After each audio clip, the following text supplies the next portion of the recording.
Good evening. This is a meeting of the Athens Board of Zoning Appeals. The time is 7 p.m. on September 11, 2007. I'm calling the meeting to order at this time. The board consists of 5 members and 2 alternates. An alternate takes full part in discussions of the board and becomes a voting member in the absence or conflict of interest of a regular member.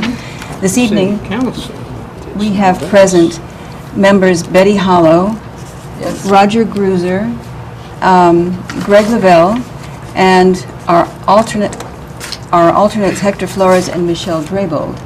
And this evening, Hector, as our longest standing alternate, will be sitting in place of John Golsey.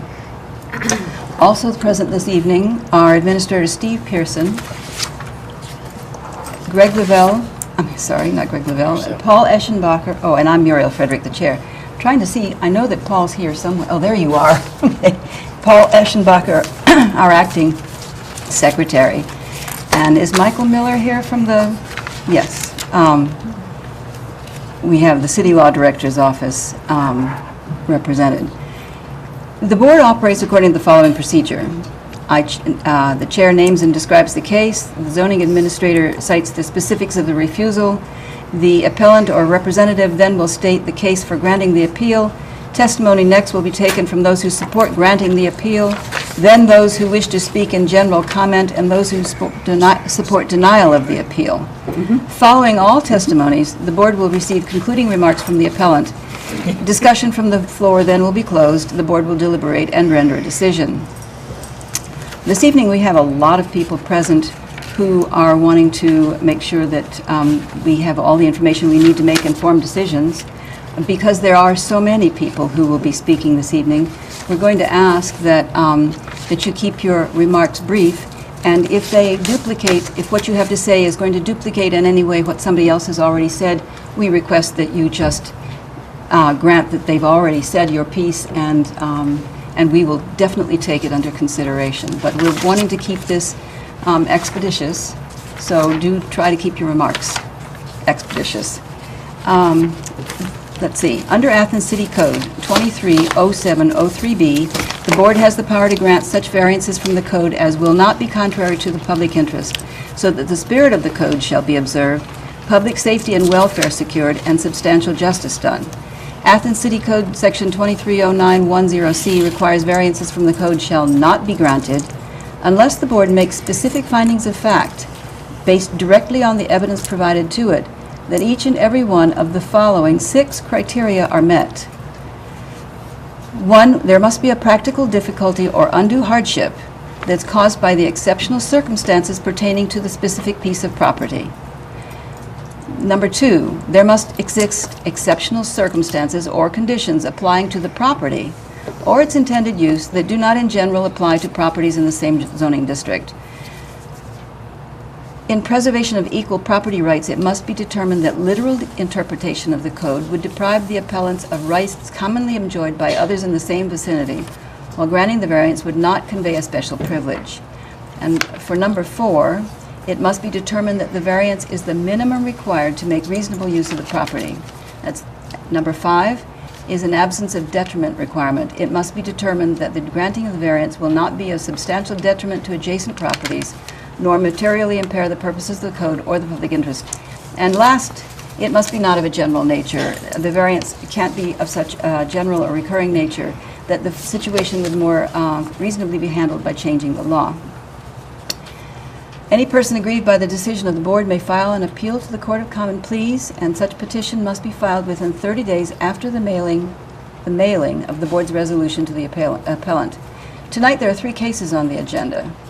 The first one, 0501V, for 98 Columbus Road, which is Zone B3, is AceNet. Leslie Schaller is the appellant. Second is 0713S for 12 Fort Street, Zoned R1. John Wharton is the appellant. And the last one, 0714V, for 93 to 95 Central Avenue, which is Zoned R1. Good Works, represented by Keith Wasserman, is the appellant. The board is required by law to take testimony under oath. If you want to speak this evening, please stand to be sworn.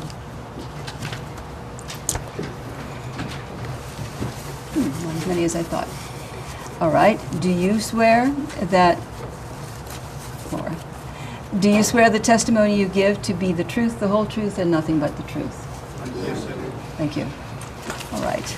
Well, our first case on the agenda this evening is actually a return appearance for 98 Columbus Road. AceNet Leslie Schaller we're reviewing a case that we heard for AceNet on the 12th of June, and we had requested a review of the case 3 months later, and we're ready to hear what's transacted in the meantime.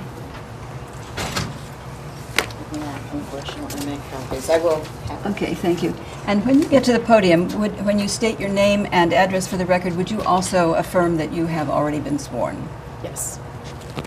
Good evening. My name is Leslie Schaller, and I reside at 4641 Angel Ridge Road in Athens, Ohio, and I'm here on behalf of AceNet, the Appalachian Center for Economic Networks, 94 Columbus Road, Athens, Ohio, and I have already been sworn this evening. Thank you. Okay. Would you like simply to tell us what the actions are that you've given me copies What I've already? supplied, 4 copies to the board, and I will depart and give you my 5th copy this evening, is just a quick synopsis of some of the action steps that AceNet staff has taken, hopefully to remedy any concerns that neighboring businesses have had with the aromas being emitted from the Food Ventures Center at 94 Columbus Road. Since we appeared June 12th in 2007, we have taken the hopefully following steps to correct any concerns that our neighboring businesses may have. As I mentioned in June, one of the pieces of equipment that we utilize in our facility to recondition the air is called an ozonator. And the ozonator neutralizes any aromas being emitted from our ventilation and exhaust system from the thermal processing room. The inspection of the ozonator equipment and repairs to the system by our local service provider has been made since our last appearance. We have also contracted with that local provider to now conduct quarterly inspections of the equipment instead of semi-annual inspections as we had previously scheduled in previous years. We also inspected and cleaned out the ventilation fan and the ductwork in the thermal processing area. We've also met with the City of Athens fire inspector to review additional options to install a ventilation system that would continue to bring fresh air into the thermal processing room. We've learned what we can do and what we can't do in terms of compliance with both local and state fire code. So I think we have a clear understanding and now can draw up the plans, hopefully, that can be approved before we install that equipment. In terms of our tenants, we have notified all our processors and tenants of a new dock door and entry door policy. So if you look at our building, the Food Ventures Center, you'll notice that there is a smaller dock which is directly across from the thermal processing room. And I think there has been concerns that that is where some of the aromas have been emanating. So that door now has an automatic lock on it. The entry door that people would access the facility from also has an automatic door lock. So you have to key your way in, whether you're a tenant or an employee of one of the tenants, at all times during the day. So that's pretty much 24/7 at this point. We initiated monthly memos on the facility's policies and procedures. So now we mail out monthly reports, again, updating people on any equipment issues, reminding them of the policies and procedures that they are obligated to perform as tenants of the facility. And the first 2 memos went out in our July and August billing cycles, and we perceive that we'll continue to do that on a monthly basis. Both our kitchen and facilities manager have also communicated with all thermal processors who utilize onions or peppers as one of their ingredients in their recipes. And we have now changed the scheduling that any prepping or sautéing, particularly of onions, since the onion smell was, I think, what our neighbor was most concerned about, can now only be scheduled when our neighboring businesses are not in operation. So one of the things that we agreed upon when I appeared in June, given the input from our neighbor, that would only occur prior to 9 a.m. or after 7 p.m. Monday through Saturday. So that change has also been made aware of by all our thermal processors. We've also looked into investigating an additional food service hood that we could put over what's called a tilting brazier, and that's typically the piece of equipment where onions are sautéed. We have not actually installed a hood, but we're looking into exactly how much it's going to cost. It will probably be about a $10,000 to $11,000 installation with the additional ventilation and ductwork system.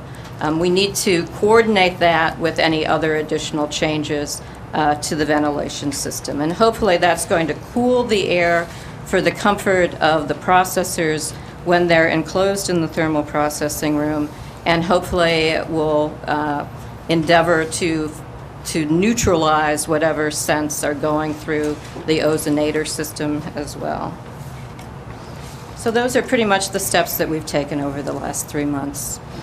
Okay. I have a question I'm sure some others may have, but what were when you had your ozonator, I like that word, inspected, what did the inspector find? Did he find any?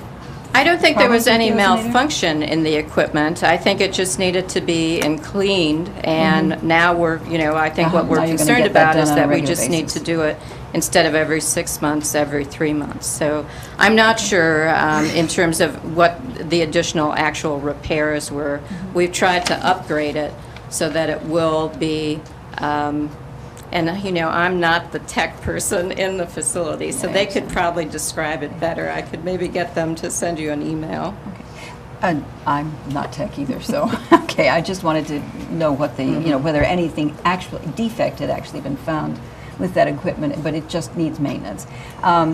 With your fire inspector and the new ventilation system that you are planning to install, do you have that scheduled now? It is not at this point scheduled. I think we still need to get some architectural work done, and then we need to have those plans reviewed by the City of Athens Fire Department once again. Do you have any idea when you're going to be getting them reviewed by the fire department? Probably within the next month or couple months. The problem more is raising the additional funds to be able to do the installation. So the review should occur, and I think that will give us a better sense of the price tag for the installation. And as far as we know, and I've checked in with Mr. Pearson, we've had no further communication of any concerns from any of our neighbors. Well, that was going to be my next question. Well, excellent. Very good progress report. Does anybody else have questions? I just think it's wonderful that you're going to have a maintenance program every 3 months. It appears that perhaps your problem was with maintenance and not with the equipment. Yeah, I don't think we'll know until we only did the maintenance every 6 months, so hopefully doing it on a quarterly basis. If there are problems, they'll be corrected more expediently. I stopped down several times at Southeast Imports, and they're not complaining, but they do smell the pizza aroma every once in a while. But, Give them an The appetite tomato for lunch, sauce maybe? aroma, or? I drool a little Okay. bit, but it's certainly no more onions. Because we have no pizza people, not yet at It must least. have been a sauce or something, but There's a lot of things with tomatoes as the primary ingredient produced in that the facility. salesman thinks it's pizza, so it's okay. Okay. it's Well, I no wish it longer- was. He could come over and buy some. But I think you've done an excellent job on addressing the issues. Thank you. And thank you. Thank you. Thanks. Thank you very much. And it's my feeling that there should be no need for any further review here. It seems like it's going fine. Does anybody disagree with me? Regardless of how a wonderful job she's doing, I would at least bring it back 9 In a months. year? Or a year. 9 months to a year? I don't think that That'll would give be them a chance necessary to. unless we leave them open Unless place. there's a complaint. If we get a complaint? Well, that was sort of my, I don't think it's our job to supervise businesses in town unless it's No. some reason. Well, Yeah. there was complaints They didn't do anything. All right. Went back to the board, Well, so, then yeah. the consensus seems to be if Okay. no news is We good probably news. will continue to keep Mr. Pearson apprised of our situation. Well, that would We be- routinely communicate with Steve. That would be good. Okay, thank you very much. Thank you. All right.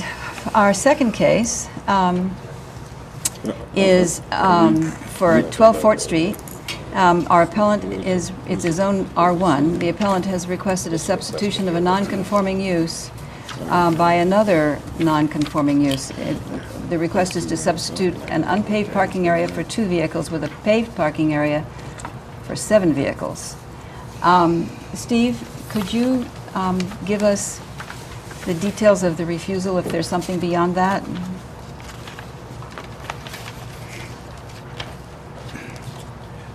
My name's Steve Pearson. I'm the zoning administrator for the city of Athens, and I have been sworn in. Thank you. In the packet of information that we were provided, the first thing you have, or you should have, is a vicinity map that indicates where the property in question is located.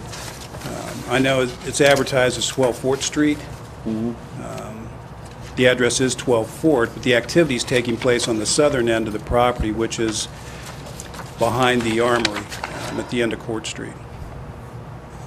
That's very The zone is R1, as you can see from the map or the exhibit that I produced. It's an R1 zone where parking lots are not permitted. Just parking for the residents of a premises only is permitted. 12 Fort Street, the building itself up on Fort Street is a rental property, and it has the correct amount of parking up on Fort Street so that the rental permit could be issued. Also, in the packet of information that you have, hopefully you have a letter dated September 15th, 2006. I realize this is a little old, but it's from Chris Gehrig, and it discusses some things that the city was requiring at that particular time to verify the fact that this was actually a grandfathered parking lot in an R1 zone. Also in the packet of information that you should have an affidavit of fact for use of the property. The former owner, Gene Watkins, confirmed that this area had been a parking area for quite some time, and it was found, the city was satisfied, therefore, that it was a legal non-conforming use, this parking area in question. I have to find Chris's letter.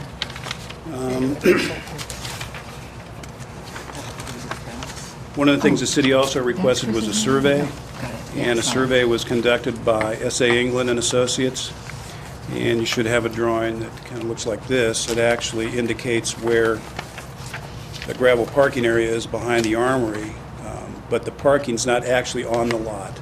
There are only 2 parking spaces associated with the lot that actually fit on it.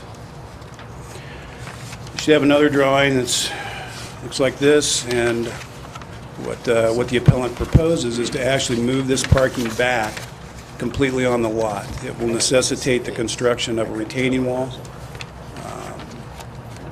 some drainage, drain tile more than likely, and if it's identified that it's in a moderate or severe slip-prone area, there will have to be a land development permit issued also, because any earth-disturbing activity with our slip-prone soils requires a little bit of engineering work if requested by the Service Safety Director. There's a letter also, unfortunately undated, but what I did was I explained to Mr. Wharton his options if he wished to expand that parking area in the future, and this letter was written about that same time period, about a year ago. Mr. Wharton opted to request a substitution of a nonconforming use for a not more objectionable nonconforming use as one of the 3 options that he had. There are no standards for how the board considers it. You just have to determine that it's not more objectionable. It'll still be a nonconforming use, a parking lot in an R1 zone, legal nonconforming. You should also have in your packet a letter from Mr. Wharton that explains his point of view on the situation, and a couple pages that are copies of the City of Athens comprehensive plan that address parking in the uptown area. On the one page, it's right up at the top, it says improve downtown parking. And on the second page, which is the one without the picture, the middle paragraph talks about a lack of parking. And then number 3, toward the bottom, it talks about improving downtown parking. So that's what Mr. Wharton presented. And that's all I have, unless you have some questions that I might be able to answer. Any questions, anybody? No? Okay. Thank you, All right, Steve. thank you. If not, then is it Mr. Wharton here to do the presentation? Oh, there you are. To do your own presentation.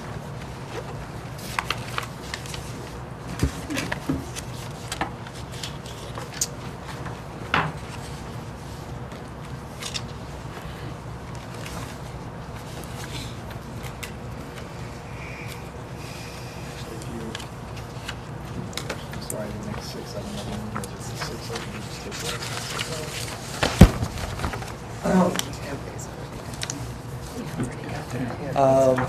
My name's John Wharton. I live here in Athens.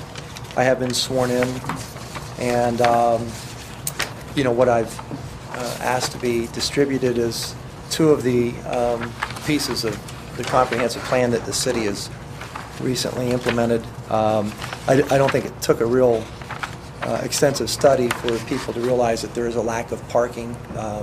It seems to be the continual complaint, especially in the near neighborhoods, where students seem to spill out with their parking if they live downtown.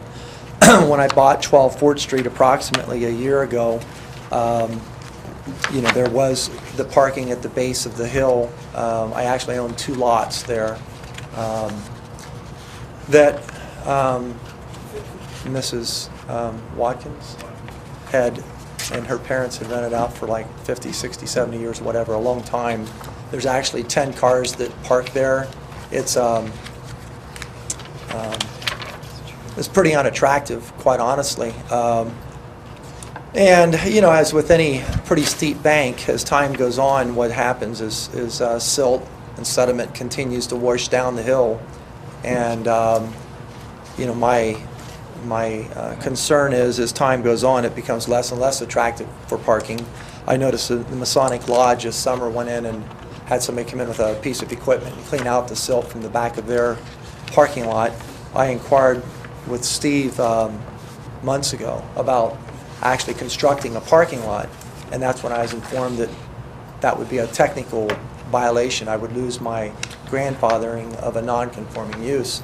So I can't really do anything without explaining what I want to do and getting the board's blessing.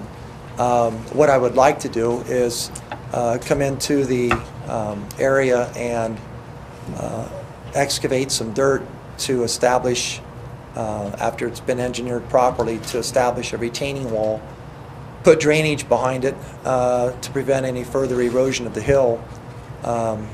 Ultimately, I'm afraid what's going to happen is not only is the parking going to be further eroded in value, but also some of those trees that are there are going to eventually fall. We've seen, I think, all of us creek beds and rivers where the bank constantly gets washed out, and eventually these huge trees are falling in the creek. Well, there's some nice maple trees there that are growing on the side of a hill, and ultimately their root system is going to, I think, fail, and those trees are going to land on cars, if not people. And so, I think it would be attractive to actually come in and comply with code and pave the parking lot, which is what you're supposed to do, and build a retaining wall and put some light there, maybe a dusk to dawn light. I have tenants that park there of my properties and adjoining properties, and I haven't even trimmed trees or anything because of the technicality. Nothing should be done until I have the blessing of the board. So I've done nothing. I would like to light it, and then of course, as you well know by code, if you create a parking lot, you have to landscape it. So any vegetation we have to move will have to be, in essence, re-landscaped with some plan that's approved by the city. I've created 2 parking lots In the last 5 or 6 years, and Steve knows where they are. I think they're attractive. They've been landscaped and well maintained. The downtown area, if you read studies from various organizations, they say that the last thing that for a downtown you want to do is go in and level buildings and create surface parking lots. This is a parking area that is pretty much out of view of everybody. It's not like you're leveling something to create something. So I think it's an ideal place to have parking, where it is sort of hidden, but there's cars there. And I'm not sure where the 7 came from as far as parking spaces. Did I put down 7, or did you? We want to create whatever parking we can create. The drawing indicates 7. Okay. Guess that's it. But as many. Yeah, I'd like to create whatever can be created without having to come in with dynamite and blast and rock or something. So the more parking that we can, create, I think is better for the downtown area. So that's pretty much it. If you have any questions. Do you have any idea how tall that retaining wall will be, John? Roger, that would be dependent upon how far back we go, actually, as you know from your building experience. Sure. It's very steep, okay? And to go back even a short distance is going to require a pretty substantial wall, probably.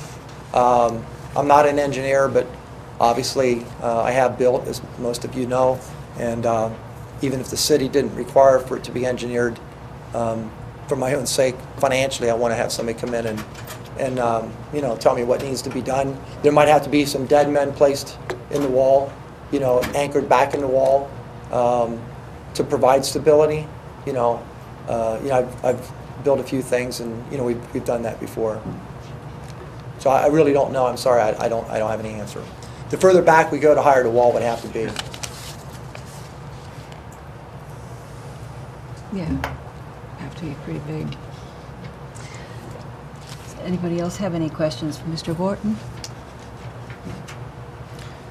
Well, I guess I could just clarify. We are talking about providing parking for business use, and you have put in our packets the suggestions from the comprehensive plan that the downtown area, the downtown businesses, need more parking. However, what we're suggesting doing here is providing parking for business use in an R1 district. And I have some real concerns about that. The code does not, at the moment, allow parking lots in R1 districts. Neither does it allow people who are not residents of that R1 district to park there. So we've got two obstacles as I see it. And I guess my primary objection here is going to be that we're talking about using R1 district for a business use. And I think that's probably not what I would like to see happen in R1 districts. Betty, I appreciate your input. I think the two things that I would suggest is this. First of all, most people, myself included, I think would be surprised to find how large this lot is, and the residential part of the lot really is up on Port Street. I understand that. I know exactly what and it is. abuts a B zone, a B3 zone, actually, as we all know. And we're not talking about whether there's going to be cars there or not. There are 10 cars there. There's still going to be 10 cars there. Now, we can either have 10 cars there, parked, hidden among trees, with no lighting, on gravel, or we can make it attractive, okay, and still have 10 cars parked there on a paved lot that's lit. Let's be clear about that, too. At the moment, this gravelled lot, which is non-conforming, is of a size to accommodate 2 cars. So you are talking about improving the lot and increasing its nonconformity by adding 5 additional cars. And again, I understand the need for parking in a downtown area. However, I don't want to see parking lots in R1 districts that are designed for business use. And it's not as if the 10 cars are the 10 cars are the 10 cars. This lot we're talking about now contains spaces for 2 cars. So I see it as an enlargement. In addition to being a substitution, it's also an enlargement of the nonconformity. and I appreciate your input, and as I said, I think it would be an improvement, that's my opinion, to have something that, that would be safer, cleaner, and more attractive, and still provide parking for 10 cars. Or 9 cars, 8 cars, whatever can be provided. It is an R1 zone. If it wasn't, I wouldn't be here, okay? You know, if it was a R3 zone, I would have already created a parking lot like I did in my other 2 locations. And I think, you know, what I've done at these other 2 locations is I've provided parking for probably 20 cars. Steve could tell you for sure, but I think it's approximately 20 cars that are not now parking on Grosvenor or Franklin or the areas that are getting a lot of pressure. And so, you know, I look upon this as I think the code intended, which is it's not more objectionable. I understand you'd like to not see parking in our R1 zone. Because that's what the code actually specifies. I understand. No parking lots in R1 zones.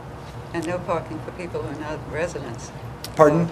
And no parking at all for people who are not residents of that. I guess I could tell those, I understand, I could tell those 8 or 10 students to please move your car over on Franklin or Grosvenor. Sure. That's an option. Any other questions? It's R1, but it's unique in the respect that it does border a B zone, and then the building lot itself is certainly not typical of an R1 building site. It's a very long building site, and Well, it's not really a building site, is it? if it is incorporated into a B zone, I'm certain that no one's going to be alarmed over it. But it's not incorporated into B zone. If it was, I wouldn't be here. It's only adjacent to. Yeah, Yeah. we don't It's have only the authority to It's make, adjacent do that. to a B Yeah. zone. Yeah. But it is Absolutely in is. an R1. Amen. Yes. And I suspect, I'm not going to go looking for them, but I suspect we could find somewhat similar situations where people would perhaps like to put. Especially a close to parking Court lot. Street. Okay. Yeah. And I live relatively close to Court Street. Okay. Well, you'll have, does anybody else have any questions? Because then you will John, have, that hill that's coming back down behind it, I'm sorry? the hill that's coming down, Uh-huh. butting up to the 3, you're proposing to put a drainage, a retaining wall, and also landscaping and lighting And in that paving it. area. Is that correct? Correct. It's an And- eroded hillside right now. Correct. Nothing else can go on that hillside, right? No. Because of the steep, Nothing but the trees and weeds that are there. right. And you're proposing to clean that up and even actually put a safety light out there. Yeah, I mean, you know, obviously, if you want to say no, that's fine. We'll leave it the way it is, you know? I mean, you know, I'm not, that's not a threat. It's just that I think it would be an improvement. All you read in this plan is improved parking, improved parking. That's all you read. We don't have enough of it, improved parking. That's why, But you know, it doesn't say to put it in an R1 zone. okay. And so if you read the plan in no less than 5 places, it says that we lack parking. It's the #1 concern of the residents is parking. I'm coming in and saying, okay, I'm parking 10 cars here. We can kick these students out. I mean, if the parking was taken away and go let them park wherever. Or we can make it safer for these students and have it lit, not have them stepping out on trees and weeds and gravel and mud. And we can pave it and put in a wall and make it structurally sound so that the trees won't fall down.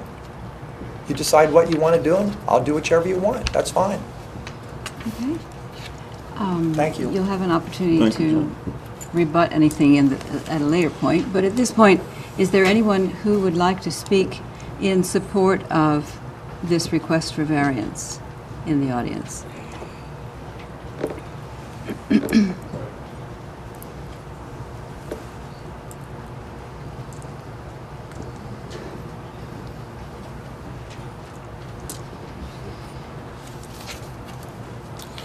I'm Craig Johnson, 83 Grosvenor Street, Athens.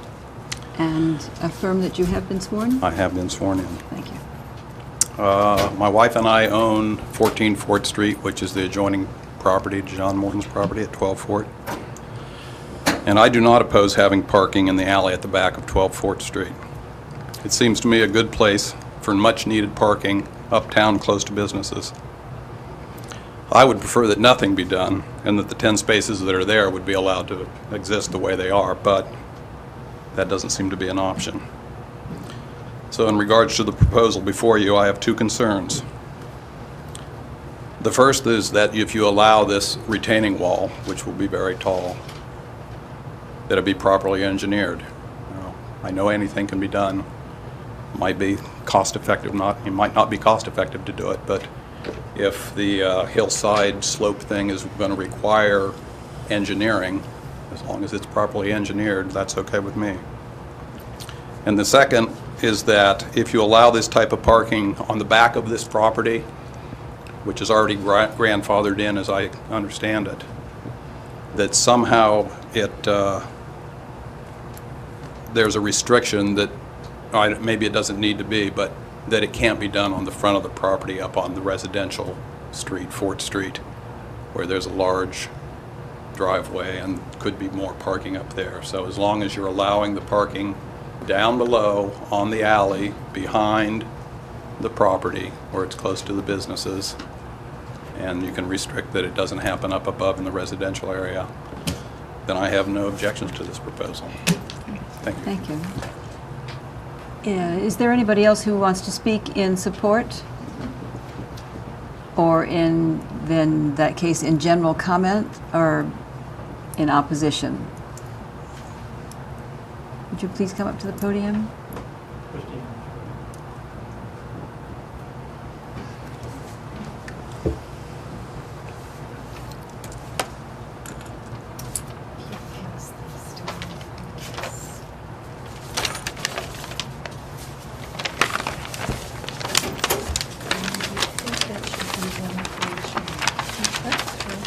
Okay. Oh, sorry.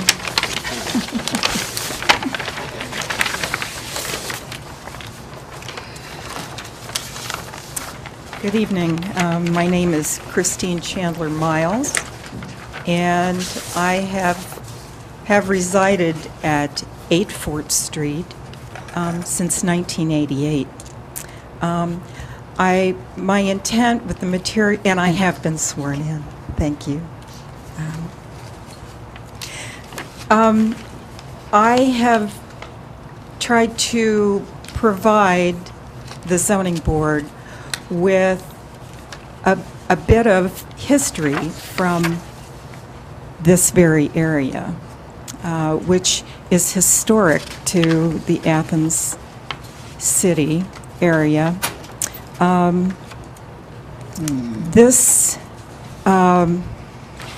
hill is made of a very unstable combination of soils, which evidence themselves as being such after we moved into 8 Fort Street, and the Masonic Lodge extended their parking area by cutting into the hill without permission. We lost many feet of our backyard at that point. And what you will look at when you observe the packet is the first letter dated March 12, 1990, from Will Chandler, my husband at the time. And he is saying that there has been a problem, that we are losing significant amounts of land, and that there is quite a bit of, actually, this is to Will, and it's from Jeffrey Smith, and he was the geologist from the U.S. Department of Agriculture, Soil and Conservation Service. So we had the U.S. Soil and Conservation people come and see what had happened and why it had occurred.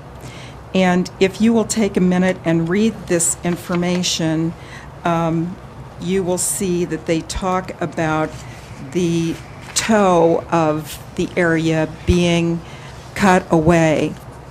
And so what happened is that the soil began to move, once again seeking what they refer to as its natural angle of repose, which is what happens when soil is cut away. We asked about retaining walls, and we were told that retaining walls would not, of the type that we would be able to afford to have done there, or the Masonic Lodge was not willing to do, put in this kind of toward this kind of expense. We were told that that was not going to be a possibility. There is heavy clay in the area, and when the clay becomes wet and swells, it becomes very slippery within these two types of soil that are described in the U.S. Department of Agriculture Soil and Conservation Service report, which is the second part of the packet that I gave you.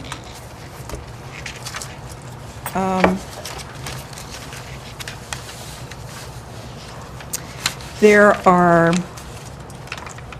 recommendations made about how the landslip had to be, the kinds of actions that might help to stabilize the land. And at that point, we became active with the Masonic Lodge, and we split the expense half and half with them to dig down into our hill and quite a ways and lay in sand and gravel and drainage pipes going different directions.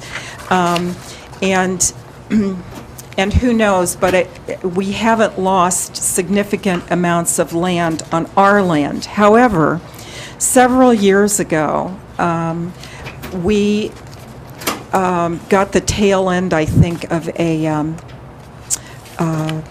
hurricane, and there was quite a bit of rain in the area here. And Mrs. Watkins lost an enormous amount of land in the back of her home. It completely slumped down, and that was without any tampering. But once part of that hill has been acted upon, it doesn't just affect 10 Fort Street or 8 Fort Street or 14 Fort Street. I think we all know the situation on Grosvenor and Franklin Streets, where houses are in a race to move down those areas, especially on the downward hillside.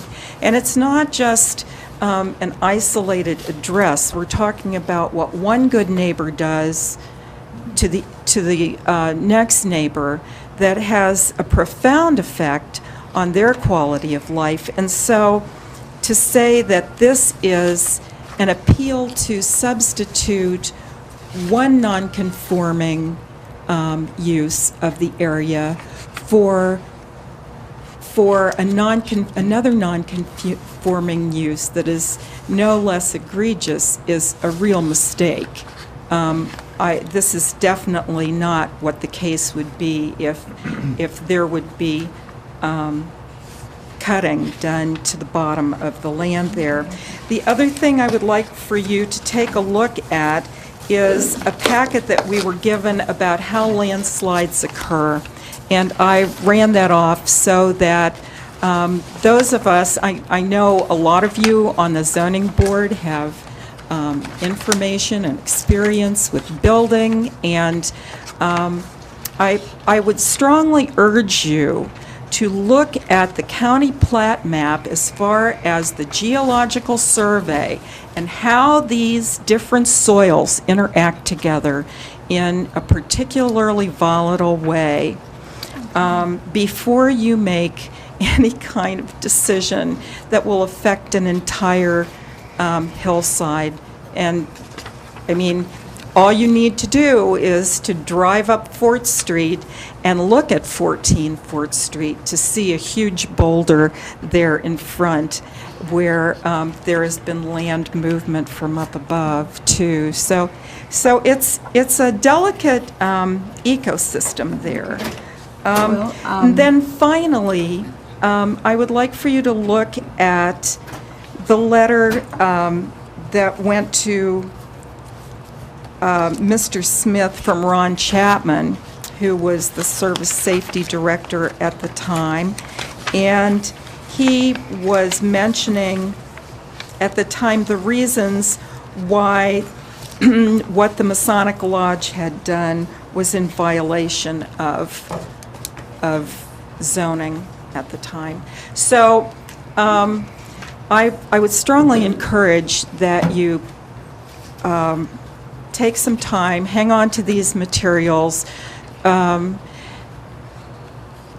think in your hearts about how you would feel if you had previously experienced such a slip, had seen the slip on the very property that Mr.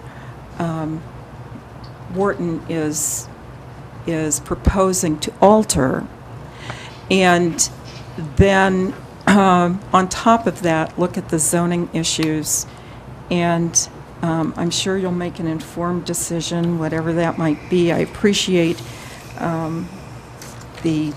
having the time to address the board. I'd be happy to answer any questions. I have a question Yes. for you.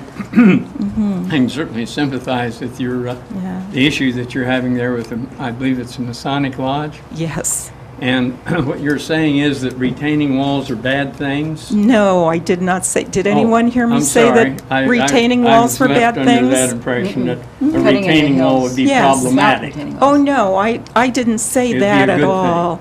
A retaining wall, what the United States Soil and the United States Soil and Conservation District representative, I didn't make this up, came in and said that a retaining wall would not, of the sort that could be afforded in that area, would not That's be a pretty vague term, isn't it? practical. What could be afforded? Well, I don't know. There are proper retaining walls, and then there's retaining walls that aren't proper. I would- Inadequate retaining walls aren't recommended under any Of circumstances. course not. And Mr. Gruzer, I would really like for you to step back from your affiliations and look at the information here in this You need packet. protection behind your house between a Masonic Yes. Lodge and your home, and the only way you're going to get it is with a Absolutely. retaining wall. Well, That's not been well, suggested by I any don't- of the people who were engineers No, and geologists no. reporting in these pieces of paper. no. Go ahead. So these are the geologists, and I don't know, maybe Mr. Gruzer has a geology degree, Well, and that's Well, certainly you fine. can't discuss it unless you do have a degree, right? Well, that's why I brought the That's- yeah, information okay. from the authorities. That's what And I was appreciate the hoping to information. I do, think bring the it's, professional people along with Betty me. is a very fast reader and seems to have been done a whole lot better than I have reading it, but I have gotten the gist of Okay. what you've brought. Sure. And it is very helpful, and we appreciate it. Thank you. Also, I don't know how many people on the board realize that the percentage of clay in the soil Yes. is incredibly high. That's why- Well, it used to It used to be be, a brick manufacturing used to area be for very the- good reason, yes. yeah. Yeah. So, anyway, that is by way of historic fact. So, any other questions? And I do Have we- appreciate them. Anybody at this end have a question? I think you've been very thorough. Thank you very much. Okay, thank you very much for hearing me out. Has anyone else, anything that hasn't been already said, to say?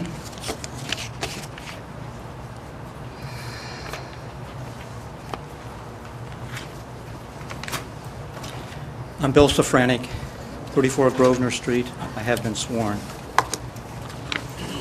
In terms of the issue of objectionability, Christine Miles covered that. I won't go into that.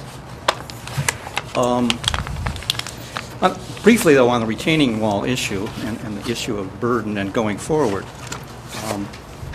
Mr. Gruser and there was a colloquy between Mr. Gruser and Mrs. Miles. You know, and I suppose at some expense, maybe a proper retaining wall could be built. But the board, I asked the board to consider the application before it and where the burden lies in this proceeding.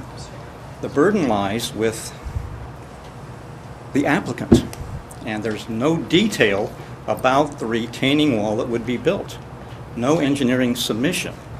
Lacking that, you know, the general concern about retaining walls not being sufficient should carry the day.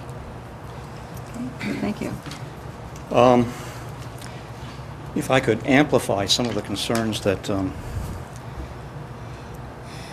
were involved in the colloquy between Board Member Hollow and the applicant.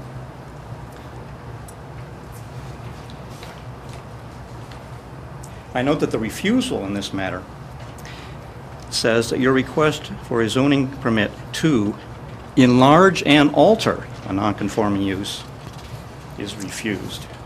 And I submit that that has it characterized correctly. It's not a substitution, it's an enlargement. Mm-hmm. And that makes a real difference. The applicable Athens City Code section is 230502. And I won't, it's in the packet. The first paragraph deals with the general consideration, and yes, what's done can't be objectionable. Then there's Division A, Subdivision A. As was pointed out, in an R zone, no change shall be authorized to any use that is not a permitted or conditionally permitted use in any R zone. Well, as was pointed out, the present use is 2 parking spaces, not what's proposed here. Well, it may be said in the distant past it was more than 2. Well, then let me read B. Whenever a non-conforming use has been changed to a conforming use, such use shall not be thereafter be changed to a non-conforming use. Maybe in the distant past there were more than 7 spaces there, but that was a long time ago. It's now partially conforming because there's only 2 now. So, you know, on these technical legal points, even though the real concern here is the objectionability, which was amply demonstrated, I think these technical legal points are also relevant.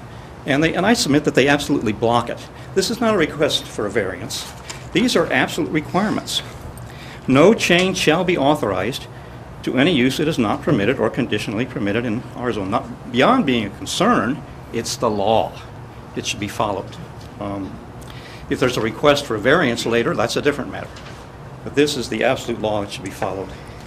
And in that connection, not to sound too lawyer-like, I do appear, because of some things I read in the paper about standing issues, I do appear here also as my attorney, and if an appeal is required because of the board's decisions other than as I propose, I will represent myself in the Court of Common Pleas. And finally, let me note that in addition to appearing personally, I appear as a co-chair for ANNA, Athens Near Northside Neighbors Association, which also supports Christine Chandler's position. And I don't recall, when you first began your testimony, you did state for the record your address and that you'd already been sworn. I have been. I'm sorry, I may have been someplace else. So I just wanted to get those points in the record. I'll answer any questions if there are Great. any. Does anybody have any questions? Questions? Okay, thank you very much. All right. Is there anyone else wanting to speak in either general comment or in opposition? And if not, Mr. Wharton, it's your opportunity for rebuttal. Wow.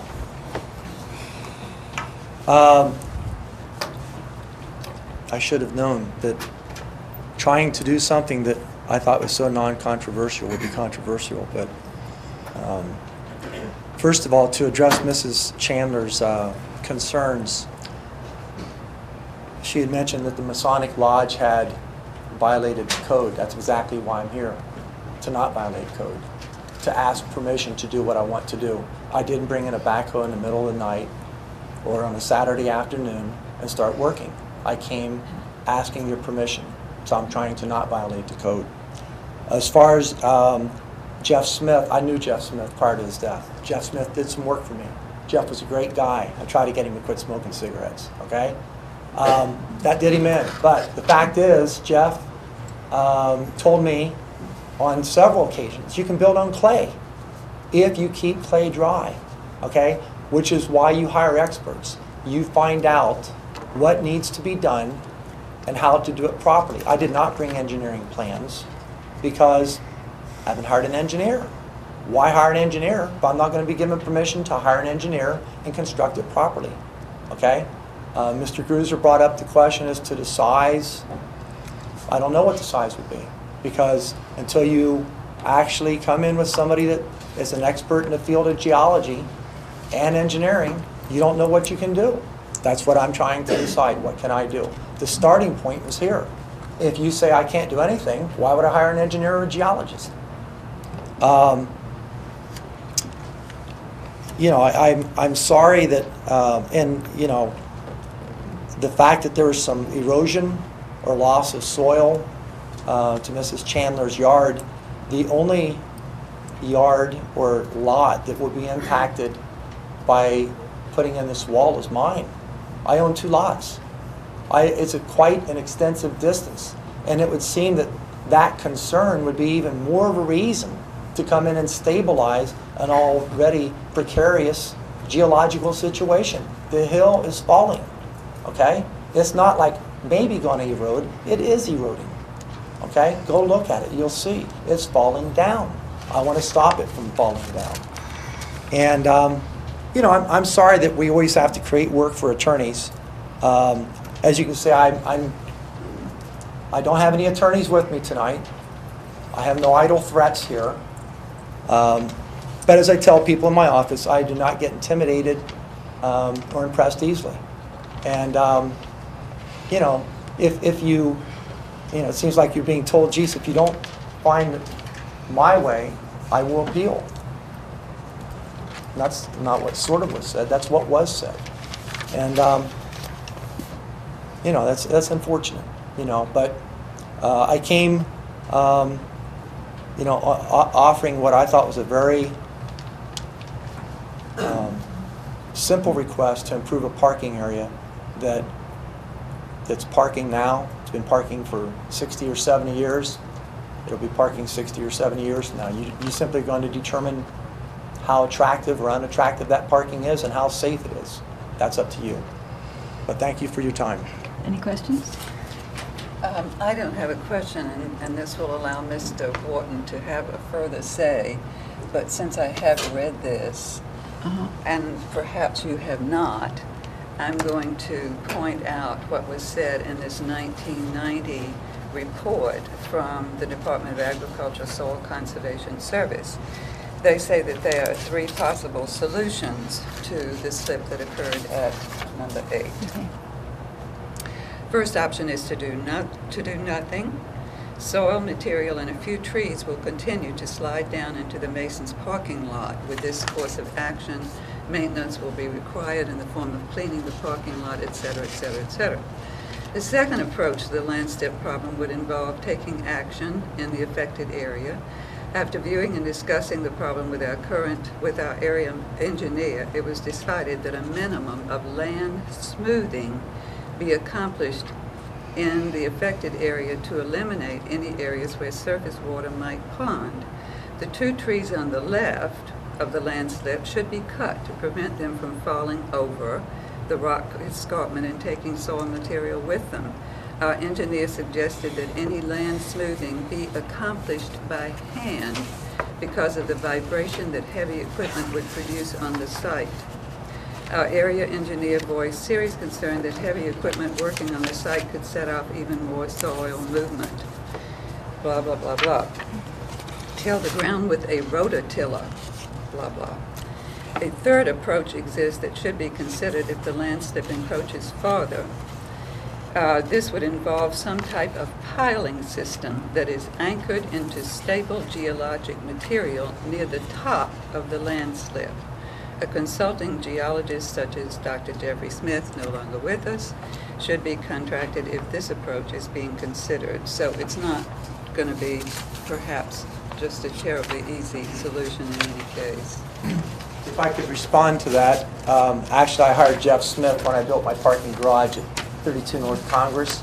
This piling system that you referenced is actually what we did. We actually put 16, we had to get a firm out of Columbus to come down and drill down to the stone, and we put in 16 pillars that were basically concrete with rebar. And that's what we established our footers on. That's actually what we poured our footers on. I might look like an attorney, but I'm not. I'm a farm boy. This ain't my first rodeo, okay? I've built before, and I have done something like that. And I know that it was alluded to that it would be, you know, maybe problematic or expensive for the Masonic Lodge or Miss Chandler to address a retaining wall, and that's my expense to bear, okay? Sure. You know, Certainly. whatever it costs, that's my problem, not the board's, not my neighbor's. That's mine, and I'll eat it.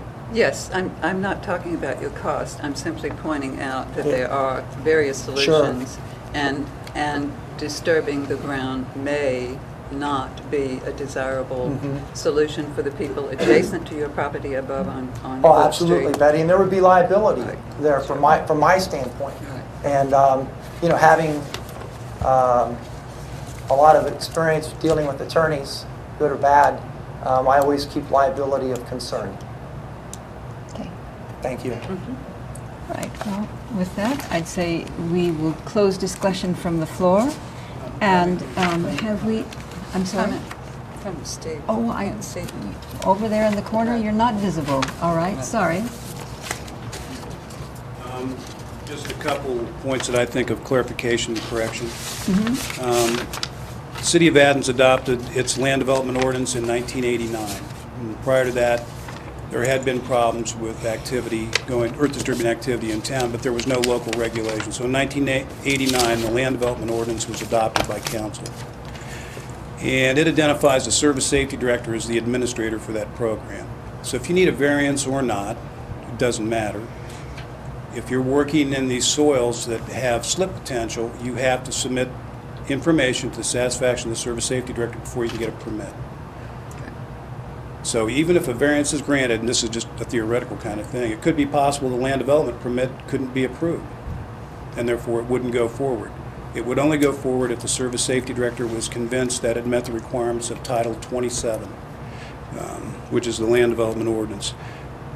Technical information here locally is obtained by the Athens County Soil and Water Conservation District. They have an office in the Plains. I work with Kevin Lewis up there all the time, and he'll do these soils inventories to help the administration. The land development ordinance is based on a document that was done by the U.S. Conservation Service called Soils Inventory of Athens County. That's the base document. So just a little bit of clarification on additional permitting that might possibly be necessary. If you go back to, if you look at the letter from Chris Gehrig that I'd alluded to, it's in your packet. This was back in 2006, and if you look at the second paragraph, it says, let's see, additionally, we would request a ruling from your office, and this is a letter addressed to me from Mr. Gehrig. Request a ruling from your office as to whether cleaning, paving, and otherwise restoring, in this case it said 4 parking spaces, shown on the survey would constitute a material alteration that would remove the parking area's grandfathered status. I'm not seeing that. We don't have that letter, We don't seem to have Steve. that. We have a letter I that thought Chris this has, is what you were Garrick referring has to before. signed, but it was the letter from Mrs. Watkins. No. So can you read it? No, you should just read it into the record for us.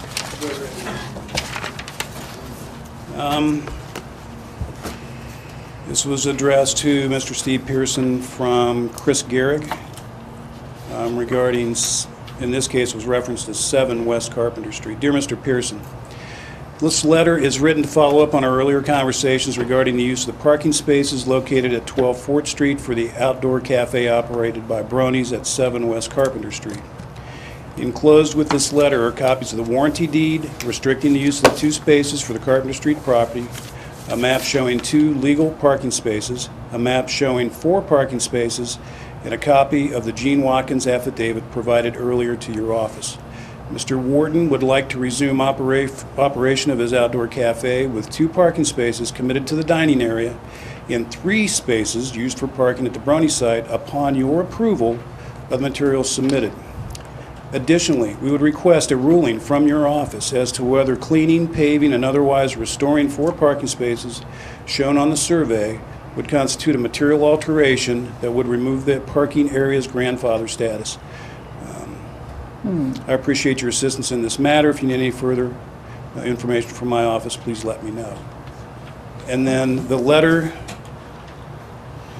this follow-up letter, and I think you do have a copy of that, essentially was to address the question Mr. Gehrig had raised, a ruling from your office as to whether cleaning, paving, and otherwise restoring the 4 spaces would constitute a material alteration.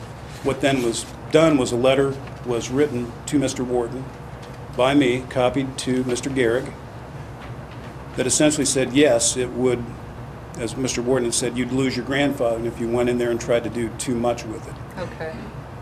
I consulted with the law director's office about how do I respond to Mr. Gehrig's question. And this letter was a result of that consultation, which offered 3 alternative approaches to come to the board. And Mr. Wharton chose substitution of nonconforming use for a not more objectionable nonconforming use. Okay, so you're saying that in that situation, because it presumably is not more objectionable, the grandfather status would be maintained? Or had they already lost the grandfather status? No, as Mr. Wharton mentioned, there's nothing that's been done to the area. It's Okay, the way it's always been. okay. And these were 3 options of approaching the board that Mr. Wharton was afforded by my office after consultation with the law director's office about how to approach a situation to enlarge the parking area. Okay. So basically, you didn't answer Mr. Gehrig's question? Yes, I did. I offered 3 You alternatives. gave 3 alternatives here. Okay. I guess it doesn't answer my question. Why don't you phrase your question? What was I the question? haven't been able to do that. Oh, all right. Okay, I just tried to, but it didn't work. Want to try again? No. Okay. I guess the grandfather isn't a big issue. Well, I think Betty's question, my question also is, if he actually, he's got parking that's been grandfathered. It's been sort of eroded over the years, and so my understanding of grandfathering is that if you don't maintain it, you don't retain it. So what they've retained to date are 2 parking places in that location as grandfathered. If we,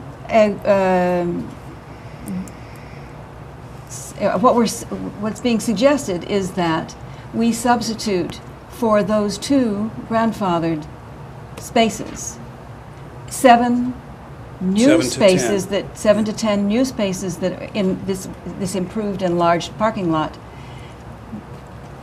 Are we taking a grandfathered situation and expanding the grandfathering? Yes. Is that that was the question? You're expanding the nonconformity. You're expanding the nonconformity. In so doing, are we giving him new grandfather? I mean, does he have grandfathered? I mean, how do you do that? Maybe that doesn't matter. Is the space that's grandfathered is 2 spaces? How do you get 7 spaces and have Or them 10. still, or 10, and have them still have a grandfathered status of parking? You know what I mean. Even though I'm going. Well, maybe it might help if I reference the section Mr. Safranek referenced, and that was you can only grant a substitution for a use permitted in any R zone. A parking lot is not permitted in an R1, but any R zone includes R3, and parking lots are permitted in R3s. But this is not represented. But this, But I see, okay, but because it's permitted in an R3, we are considering it for R1, expanding this grandfathered parking place. We're considering Well, I guess what I'm it. trying to do is help you understand, sounds like a question of what's your authority, how much can you approve or not approve? Or, yeah, I guess And that's what I'm wondering. I'm just mentioning exactly what the code says, as the code was mentioned. Well, once you change the status, the grandfather dies. I thought so. That's what it really is. So we're if you grab, there is no permitting grandfather. something that is no longer grandfathered. Correct. Which was never permitted anyway. It's illegal because it's been there long. And it was grandfathered, non-conforming. So they're asking to grade it. Back And there was- sort of like back Where they can find validate it. the, Then you tell them and they come back. yeah. That's what I'm thinking. You have to ask them. Ask them. It was in the packet, but I don't have a copy of it. Certainly not supposed to. It speaks for itself, whatever the code Okay. section says. But It what it says says what it is, says. you can't approve the substitution of a non-conforming use for a not more objectionable non-conforming use unless in an R zone, it's a use not permitted, or it's a use permitted in any R, and in a B, a use permitted in any B. I see. So it Okay. allows you to go across zoning I see. district Okay, permitted uses and take it on out, in this case, from an R1 to an R2 to an R3. So, I thought I had a copy of the ordinance with me, but it But- speaks for okay. itself. all right. Any other questions for Steve? No. There's a copy out here if you want to look at it. Is that the, yeah.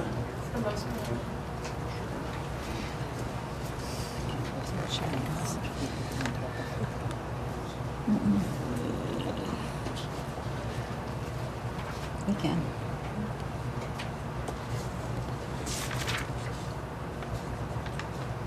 Um, 230502, nonconforming uses or buildings, enlargement, substitution.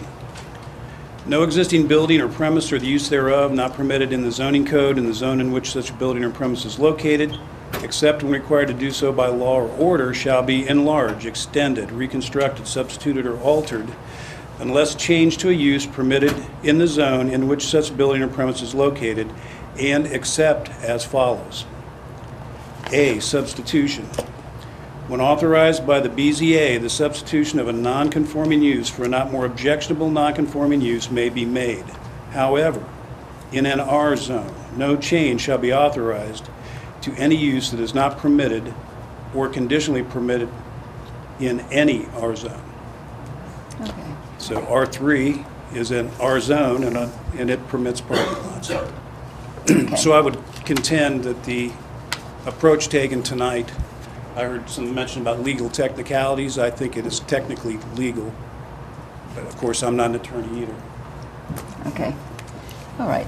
Thank you for that clarification. That helps, I guess. All right. We have finished with all of the discussion from the floor, and we have attempted already to close the commentary, so I would like to move on. Has anyone any interest in further discussing this? We don't actually, it's not a variance, so we don't have to go for findings. Do we want simply to make a motion and discuss the motion, or how would we like to proceed with this? Do we need any further discussion before we make a motion? I guess that's my question. And if not, since no one's saying anything, would someone make a motion? So the motion's for a substitution then? not a Yeah. variance. Right.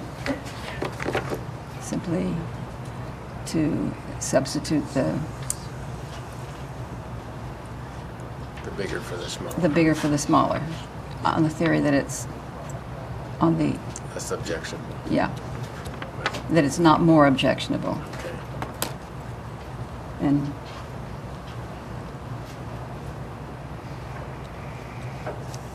anyone?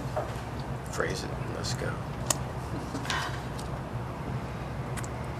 Okay, so what we need is someone to move to approve the request for a substitution of an unpaved parking area for 2 vehicles with a paved parking area for 7 vehicles where parking is only permitted for residents of the premises. This is an expansion, not an expansion, this is a substitution of a non-conforming, not more objectionable use for currently non-conforming use. So moved. You can move that? Can somebody I please can second that? second it. All right. All right. We've had testimony that it is, Ms. Frederick? yes, I'm sorry, could you I didn't hear what you said as far as the motion goes. Did you just say it verbatim and add something at the end? I moved this. Yeah, I didn't, the only thing that I added at the end is that this is a substitution of a not more objectionable non-conforming use for a currently non-conforming use. It's a bit She's just reading what's on the tortured, paper. but This is I'm just, substitution of a not more objectionable. She's just reading what's on the paper. non-conforming use. Yeah, Okay. basically, I'm just rephrasing what's on here. Okay. So now we simply vote. So, And then Roger gallantly said that he said it. So, no, it wasn't Roger either. I'm sorry. Hector. Hector said he said it. He has a mustache, I for do. a second. It's good. I All moved the it. boys. You made the motion? Yes. You seconded? He just asked me to phrase I it for did. him, and he made the motion. I second it. Yeah. We all set? It's not a variance. It doesn't require findings, but I find the findings useful if no one objects to our looking at the findings as we go through. I think we should do that. All right. What is the practical difficulty or hardship that Mr. Horton's property has that would be addressed by doing this substitution? It would be that the hillside is currently sliding, However, or well, the hardship is that there is a hillside. However, it's not unique to him. The hillside runs from across the across the entire several other people's space, properties. so that Yeah. there is no unique hardship for him in terms of the configuration of the land. Well, that would be that circumstance is not exceptional. But it's also a hardship that's common to other people, so we're always Yeah, looking for the okay. hardship that's particular to Particular one to the person. property. All right, it's Right. not specific to this property. Good point. Would literally interpreting this code and denying or approving the substitution, how does that affect preservation of property rights?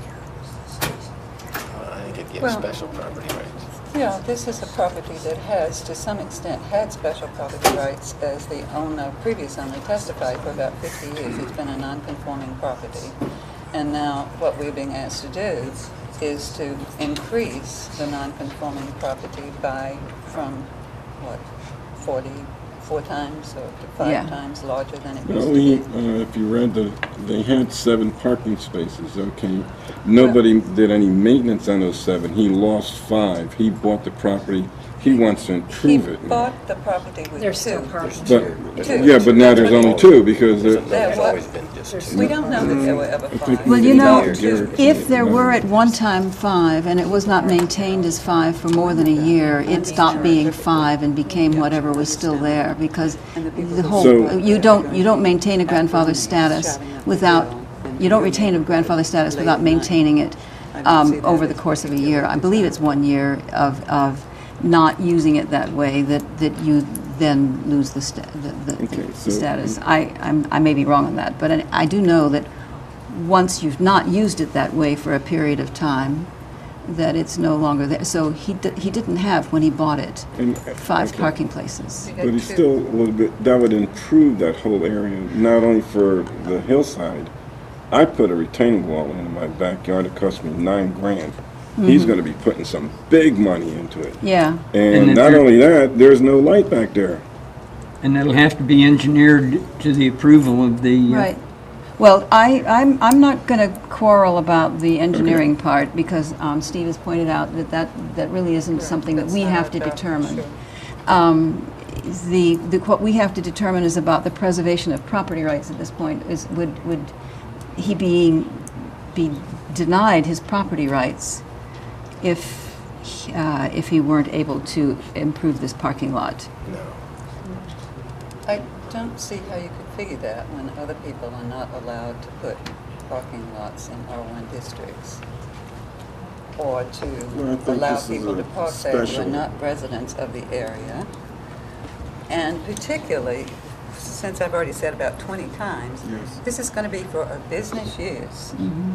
And the fact is that since Mr. Wharton mentioned Brony several times, we know that some of the parking will be used for people who are going to Brony's, some of whom will no doubt sit outside. And we know that there have been complaints about the noise from that property by people who live up the hill on 4th Street. Well, the noise that has nothing to do with it, and neither does anybody else parking it. I Well, think we you have to, have to- excuse me, it's twice you cut me off. Please let me finish. I think we need to take a look at what that piece of property looks like, at night what's going on back there, and to give him a little extra parking space.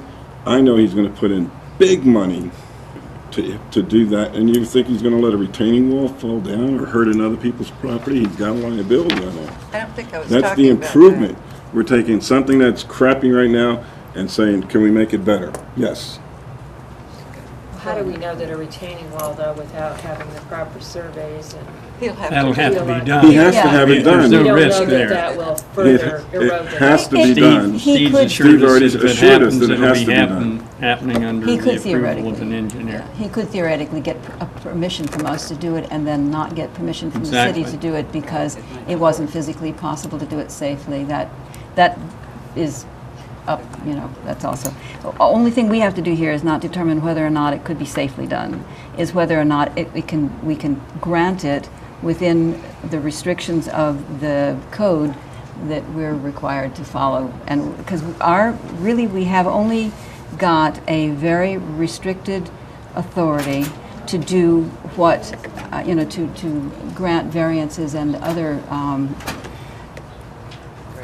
requests Based on the law. based on a certain set of restrictions, and we just need to figure out whether or not we can do it here. Because he has a right to do what, is legal, but, Or what's in the spirit of the code. It's Or in not- the spirit of the it's code, right. sometimes not just what's legal, but what's Yeah. in the spirit of the code. okay. All right, the minimum, well now, property rights. He has a right to 2 parking places, is what I see, because that's what he bought. I can't see where he has a right to more parking places than that, I mean, strictly speaking, as a property right. To create more parking than is currently there. But somebody else may disagree with me. I think this is a unique situation. It has nothing to do with the property, more parking space. I think he's going to clean it up and put a light back there. He's going to have drainage back there. He's going to put big money back there. But more important, we're taking something that's ugly and we're going to let it stay ugly, or we have an opportunity to make it safe and beautiful? Oh, they could make it beautiful without putting in a retaining wall. Let me say this. You- Mr. Wharton mentioned to us several times that no one is going to see this property. It doesn't matter whether it's attractive or not. It does It's matter. virtually invisible. It does matter because you got students who park back there. You got people that's going back there. It's not visible from Court Street, but yes, it would be nice to have a safe place where folks can walk down an alley. That's a good point. And he's asking to take something that's ugly to make it something decent and beautiful. And he's Well- got to go through 2 other steps besides us. He has I don't think anybody would object to him making something beautiful, but whether we have the authority to permit him to do something in this particular area is what we'll all determine in a short while, I think. Disagree, That perhaps. yeah, good people can disagree. Yes. Okay. We'll vote and see. All right, we have to also determine whether or not this is the minimum to make reasonable use of his property. And I would say he's making a reasonable use of the property, particularly given the geologic formation of the property. Well, Others can disagree. I don't disagree, but Okay. absence of detriment, the question of whether the substitution would be detrimental, there are neighbors who feel that it would. Their concerns might be possible to be overcome with proper engineering. Is there any intrinsic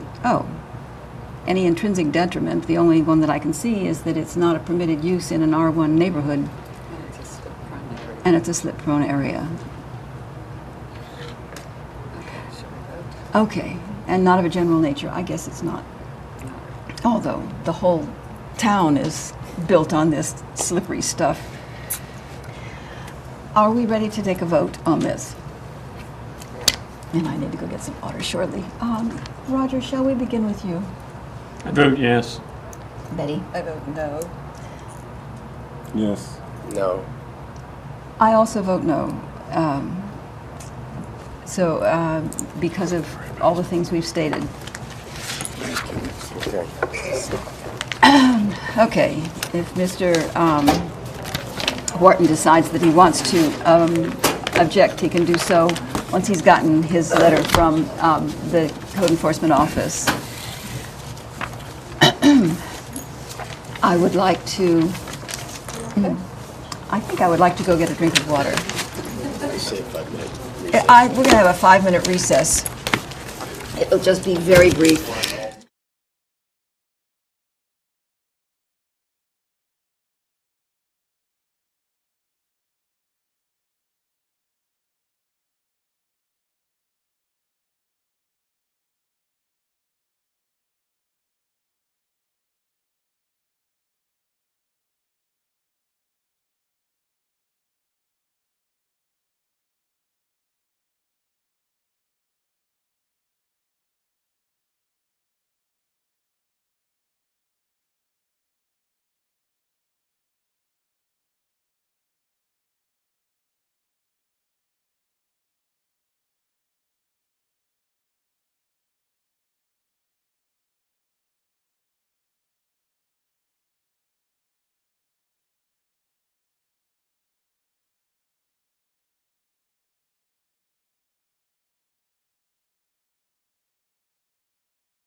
We've had Okay. three others. There's one there on the corner that wanted to make that into an apartment, a duplex next door. No, you're right.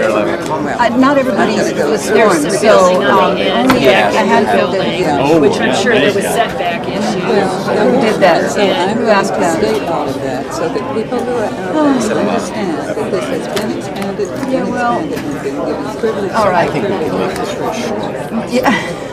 And Let me maybe tell there's you, I don't- I don't know, when when we look down our Of whether face, we the approve first of thing I all the mentioned good was stuff. that she Oh, I said, should get that one down. residential is 1 block away. Where's that So I stack had of? several comments from parents saying we're expanding Oh, here they are. more with their children walking back and forth to school. And I doubt that Betty. any of those people will be I'm here going to be real today. happy about it. But there are people who are concerned. Oh, here we go. We're ready to come back. Well, And I know people who've ended up. Homeless people can be problematic. Yes, but so can perfectly Okay. honest people beside you on the They're more likely, the homeless are more likely than the ordinary. We're ready to begin again. We've got the whole board back again, and we're all ready to start up again. already debating. Okay, we're already debating. We're not, because we haven't had our presentations yet. I have all the Yeah, letters. but as far as I know, Lisa wasn't part of that. Some people do it here. They want us to hang on, Muriel. Muriel, they want us to stop for a Some people moment. haven't. Oh, Probably a fire hazard at this point. Steve just asked us to stop for a moment. oh. Do we have, are we exceeding the number that's permitted in here or something? You have to swear people. Those are I know. letters of support. And Yeah, there's, I can tell. we have to read them all into the Yeah. record. 1 minute.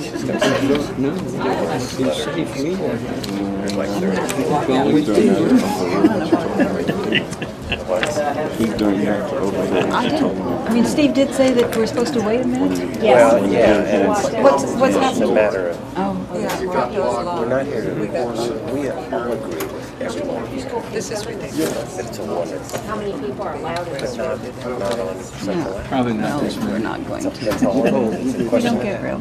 It's the law. You Way have before I was to get out in so many years ago seconds. saying, Yeah, who knew you would grow No, we bigger? have 2 exits, I guess.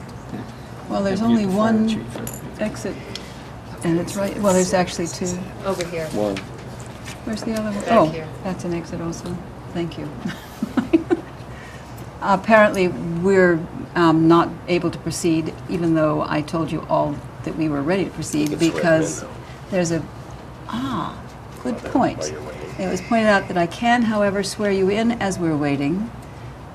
No, I don't think we can. Oh, we're on. Yes, we're on the air. It's required that anyone who speaks is sworn. So if you're planning to speak this evening, before you stand to swear, I should tell you that because there's such a number of you, and many of you have information you want to share, we're going to request that each person limit what they say to, a very short period of time, as, a minute or 2.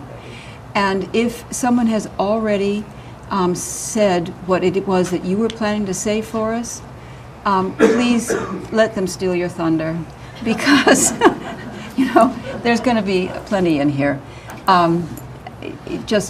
We only need to hear it once.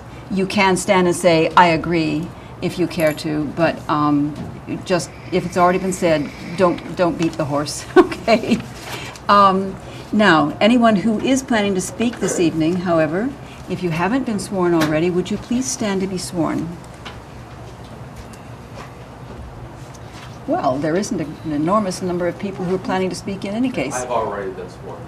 Yes. Want me to do it again? No, it's not necessary. You've already been sworn. All right. Those of you who have not yet been sworn, do you swear that what you will say was going to be the truth, the whole truth, and nothing but the truth?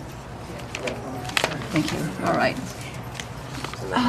Now we're just waiting to be told that we can proceed. I'm not sure. Steve What is the reason? Thinking about the front door. The front door got locked during the course of hearing Mr. Wharton's case, so I part of see. the possibility of the legitimacy of hearing the case if the door was locked, and therefore some people could not attend that part of the meeting.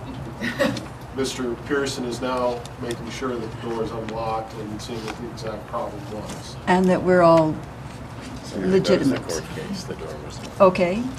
Well then, as you were. I guess we're just going to sit. I think I will peruse letters that I didn't get a chance to read as thoroughly as I would like to have done before.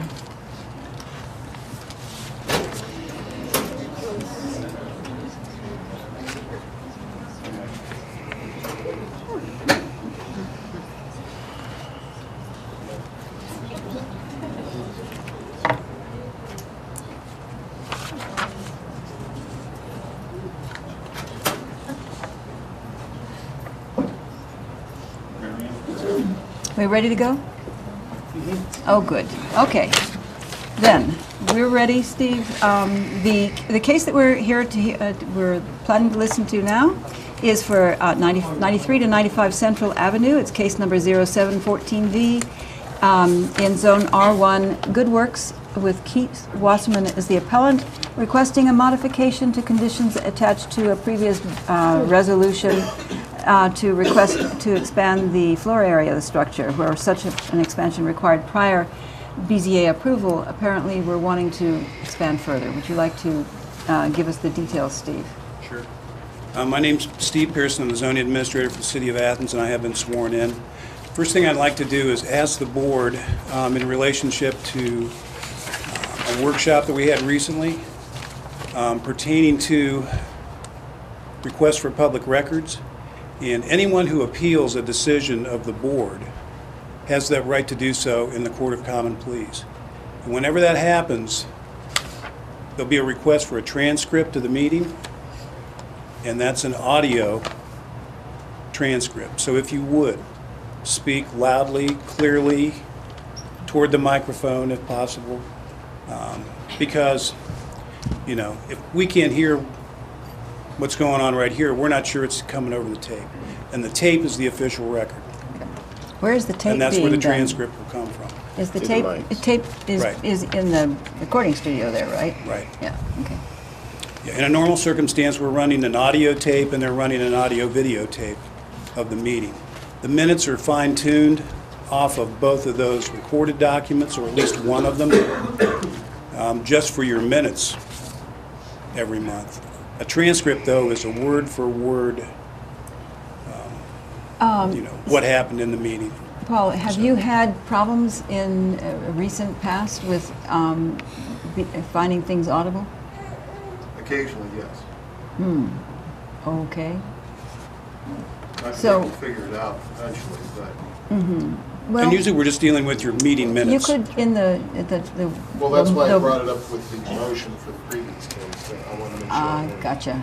Okay. So it's a combination of things: attendance at the meeting, listening to an audio tape, watching the videotape. Okay. All right, we'll try to speak up. All right, thank you. 91 Central Avenue is currently the home of Timothy House. It's a boarding house / homeless shelter. It was granted permission, actually the minutes of the Board of Zoning Appeals from the late 80s, when it was originally given permission to be there, it was a conditional use approval. But a boarding house or a homeless shelter is not listed as a conditionally permitted use in the zone. I think what they really meant to say was it was a use variance with conditions. All right, and there were 4 conditions with that original approval. It talked about any expansions or requests for expansions had to come back to the Board of Zoning Appeals. And so the board has heard cases related to expansion of 91 Central Avenue several times. The most recent was a request to build a shed that the board denied. At that last meeting, I had provided, at the request of Mrs. Hollow, all the minutes of the previous meetings to establish the history of all the different meetings that had occurred there. And to me, that was essentially the basis on why I thought, no matter what the proposal was, the issue had to come back before the board. There's a letter that you have, and the information you were given as part of the record, that indicates 3 nonconformities in addition to the use. I believe it was lot coverage, parking, and there was one other thing. Setbacks. Extension. Permitted use in an R3.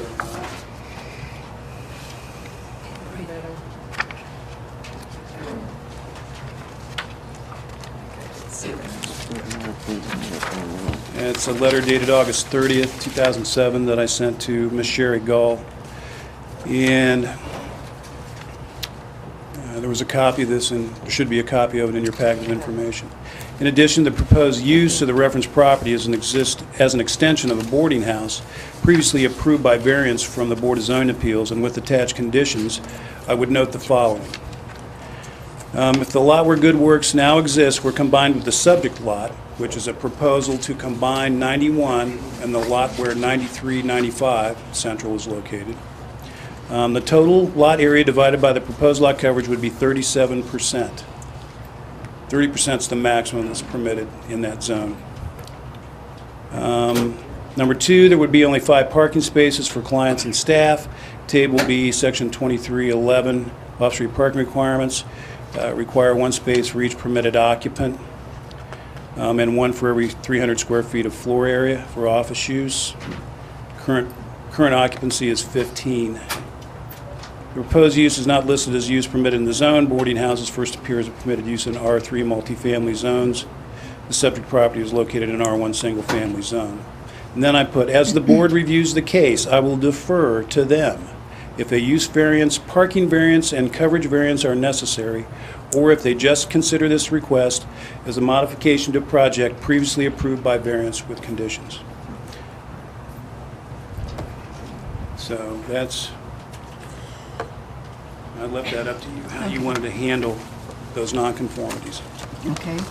The request is to purchase a grandfathered legal nonconforming use located at 93/95 Central Avenue. It's right on the corner of 2nd and Central. It's a duplex. Rental permits in place currently for both sides. Grandfathered for not enough parking. A family could move in either side of that duplex right now. The code doesn't limit the size of family. So, you know, family by definition, and there's a definition in the code of what a family is, of any size, can occupy any dwelling. The restriction on number of people just has to do with unrelated persons, not family members. The request then is to, I believe, have families reside in the 93-95 half of the building, and that single persons reside in the 91 existing section. You've got a little small map that I shrunk down off of this drawing that was provided by Mike Knoll with Panish Knoll Architects. It's not very extensive at all. And this one is just really the same thing you've got over there. The proposal is just to take, it looks like an 8-foot wide connector and connect the 2 buildings, which in effect makes them 1 building because they're connected.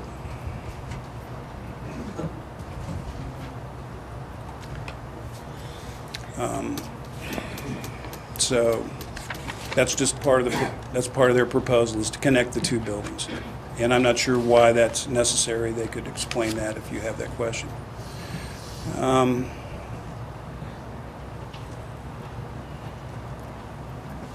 really can't think of anything else unless you've got any questions. Any questions, anyone? Any questions? Peter, Freddie, Roger? No? Okay, no, All I right. guess not. Thank you very much. Then we're ready for the first presentation. And who is going to be doing, is it going to be being done by the appellant, Mr. Wasserman? Yes. If I may approach the board, my name is Sherry Oh, Gall. Sherry, okay. And I'm counsel for Good Works, Inc., and Keith Wasserman is going to make a presentation as well to answer some of the specifics about the plan, why the need for the corridor between the 2 properties. But I had presented the application and tried to prepare that in the vein of what is required by the code and seeking variances on these properties. Just to give you a very brief overview, if I may, at this late hour, there's 91 Central is where the current shelter is located. 9395 Central is the next door property that Good Works, Inc. has an option to purchase.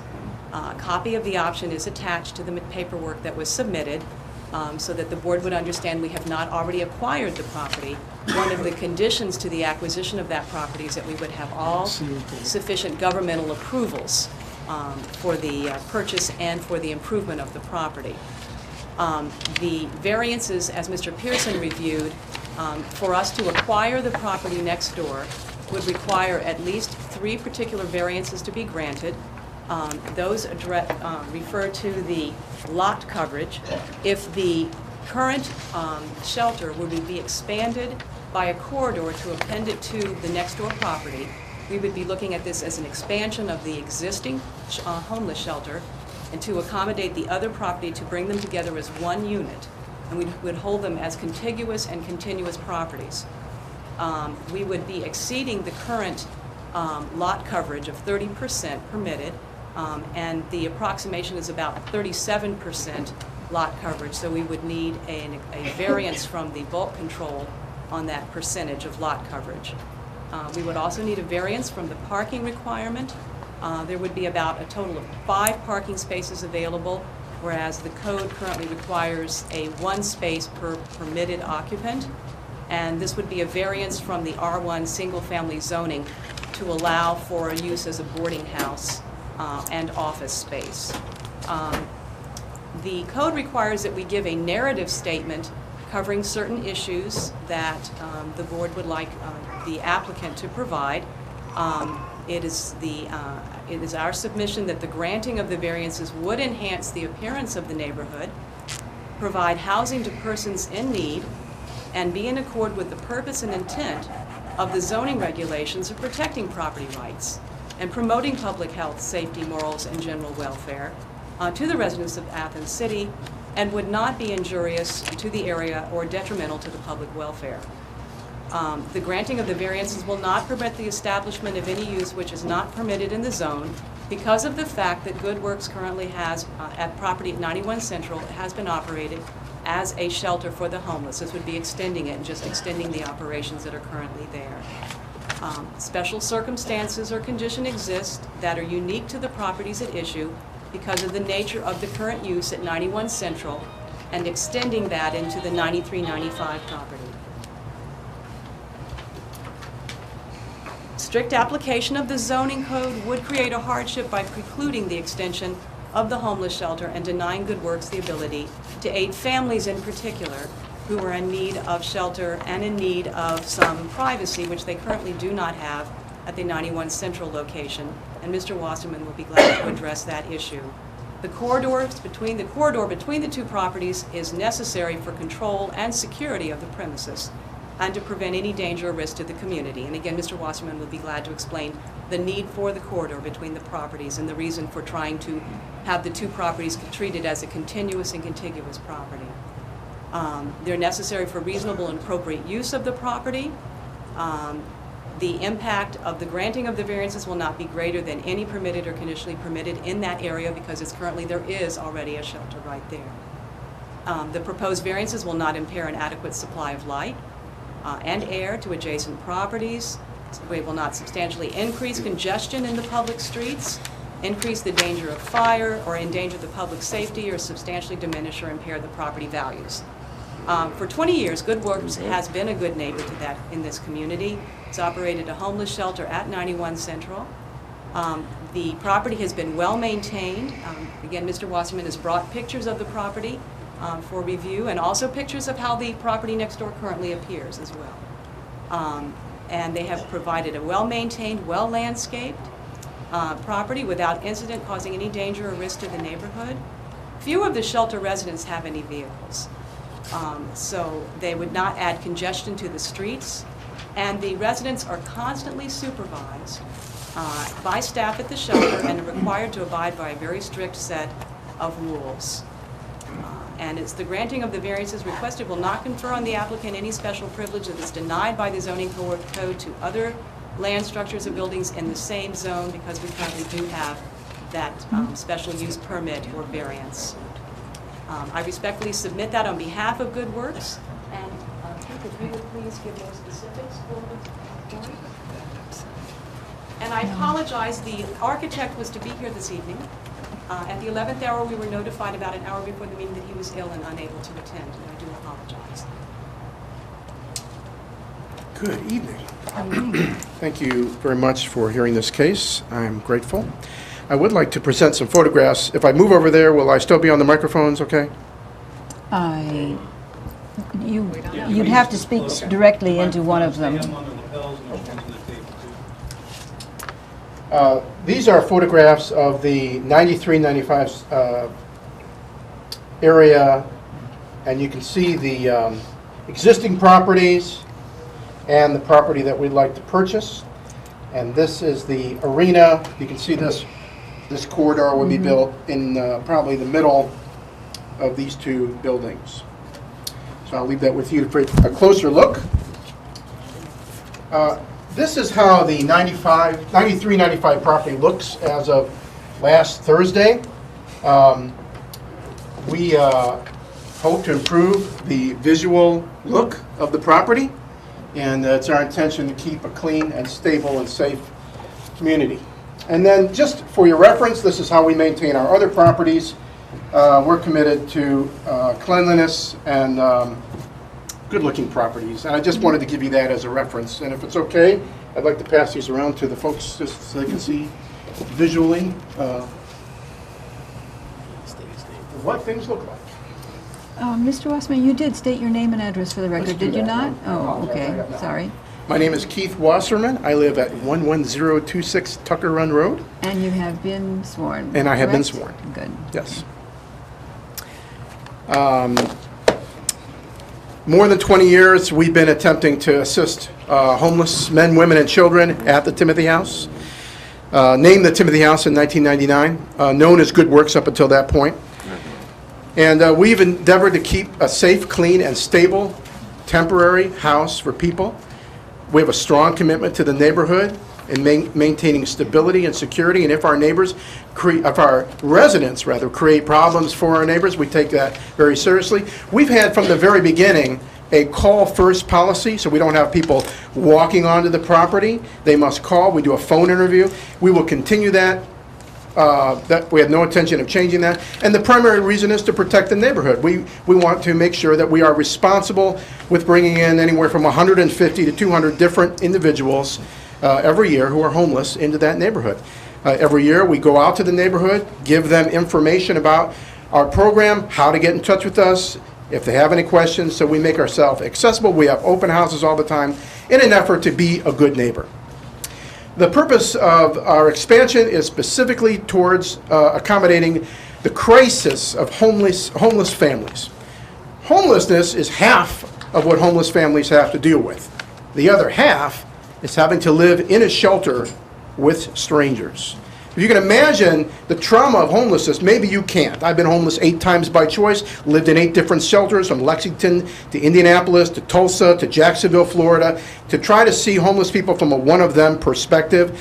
And it's very traumatic, but it's equally traumatic to live in a shelter among strangers whom you don't know whether you can trust. And it's one thing to do that as a single person.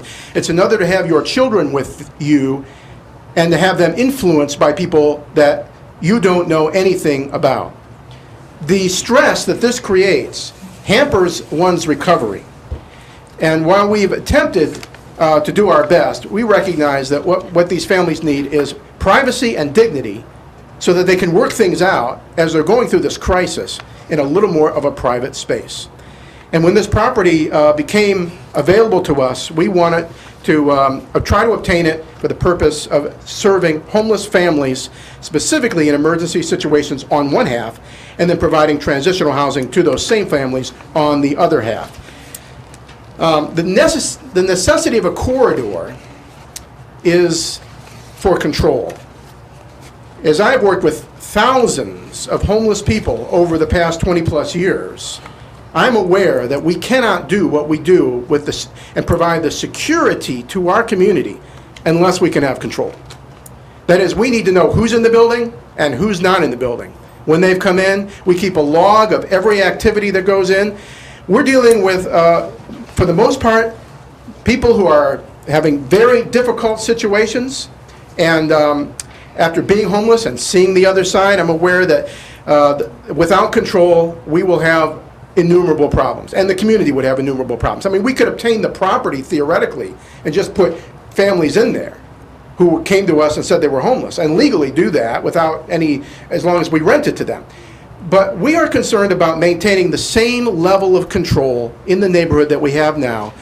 And I think it's reasonable that we would have that desire to maintain control for the purpose of safety and stability at all times. That corridor is absolutely essential so that we can monitor who's coming in and who's going out at all times. Without it, we simply cannot serve people in that house who are homeless, in my view. I think I can stop there and see if you have any comments or questions. All right. You've answered my question about the need for that. Is the reason that you're wanting to have this shelter in the neighborhood where you're currently already have a shelter? Is it because if for some reason being in that neighborhood is a superior location to other places? I mean, it's not a neighborhood in which your shelter is permitted by code. Is there a reason that you would rather expand this particular shelter in a neighborhood in which it's not permitted, instead of, I don't know what it's going to cost you to purchase this home, but why not instead establish a shelter in an area where it's permitted? Well, there's several reasons. One, we've been in the West Side neighborhood, and we have no desire to leave that. That's been a very successful situation for homeless people in terms of transportation, in terms of walking to places, to stores, in terms of low profile. We're not uptown. We're not in situations that are very tempting. We're off the main corridor of activity. But I think we desire we put so much into that property. We have no intention of stopping what we're doing. I mean, at this point, we have permission to do that. We simply want to assist families who are crowded in, and that's the best location for us to do that. I don't know whether, the thought has just never occurred to me that there is a better location in Athens for what we're doing. I think we've had tremendous support. I think the letters indicate that some of our neighbors are here to speak about that. I don't know another location, honestly, in Athens, and we'd have to come here and go through the neighborhood associations and wrestle through that process. Unless, of course, in Lexington, Kentucky, the city put together a shelter that was about 2 miles outside of the city in an industrial area. I suppose we could locate it at the Poston Power Plant if we needed to do, or something like that. But honestly, we must be in some connecting. These are people who need to be connected to local resources. So that's what we'd like to stay in the area. Did that answer the question? That answered my Okay. question. Well, just to follow that up, and you've already answered the question to some extent, but today I did look at your website just to see the extent of the activities that you all are involved in. And I was interested to see the things that were going on at the property on Lurie Road. And you, in fact, showed a couple of pictures here of the very nice properties that you have there.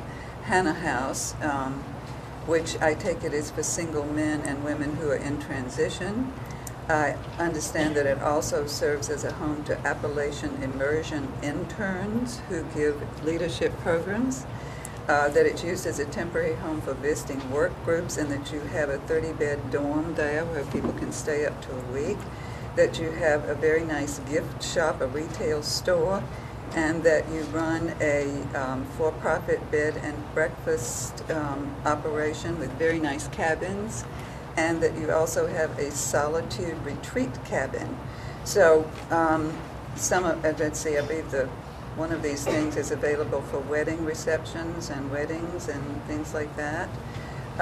So a lot is going on at that property, and I wonder if, to follow up on what Muriel just asked you, if it wouldn't make sense to build something new there on Lurie Road where you have a big operation, rather than to work on this rather shabby house, as Muriel said, in a neighborhood where it's not permitted. I think I understand your question. In the early 1990s, the Department of Job and Family Services proposed that they would provide shelter in the county home. It's about 4 miles, I believe, from Athens. We are a little distance from the city. People would have to walk there. Even when I am walking on that road, I am conscious of loose dogs that are barking and threatening. It's not on any transportation route. You have to walk quite a distance to get to the bus. And it's very difficult to provide those services to people who have to walk that far and are dependent on transportation. In contrast to the Timothy House, where the bus stops right in front of the house, where there's no public transportation there. So it's a pretty isolated situation as well. And the ability to control people on that property, those 35 acres, is almost impossible. We're just not set up for that level of supervision. The people that stay there who are in our programs have, the difference is the Timothy House takes 30 minutes to get in by telephone interview. The Hannah House requires a 30-day process. And they have to have graduated to a pretty high level of trust. And then it's run exclusively by volunteers, not by paid staff. And if we don't have volunteers at the Hannah House, we don't have a program, which is the case at the present time. We're not running a program there because we don't have Appalachian immersion interns. Well, and how many staff members do you have at the moment? Well, it depends on whether you count part-time, full-time. We have about 16. Okay, and you have 50 volunteers? I'm sorry? Your website says you have 50 volunteers? Well, it depends on which program. Last year we had 1,100 volunteers. Okay. One of our programs is where we send volunteers to the homes of widows in the county to serve at their homes doing service. Let's talk about the volunteers that you might have typically coming to Timothy House. On an average year, it's probably about 50 to 60 individuals that participate in helping the staff, the Timothy House. Okay. But the level of training that those volunteers need to operate is much more advanced than being in the support staff role that they're in. So it requires a much higher level of continuity for staff than it does for volunteers. Sure. Okay. Yeah. So, Mr. Wasserman, when you talk about security, I took note to that, and monitoring and control, if you were to combine both buildings, what are you talking about in terms of the staff then for that period of time? Like an overnight staff, is that still one staff because you have Right. the adjoining, and does that make it safer? I guess is my question. Do you view that as making it safer? Yeah, I believe we can manage that safety question with the corridor. One of the challenges we're up against is finances. Our program gets a grant of $58,000 a year. It costs us $180,000 to run the Timothy House. We have to raise all the rest of our dollars through private donations. You may be on our mailing list. You may contribute. Thank you. But the reality is, if we were to have a separate operation, we simply cannot raise those dollars. It's just too much money to be able to run two separate operations. So we do intend to run this program with the existing staffing patterns that we've had.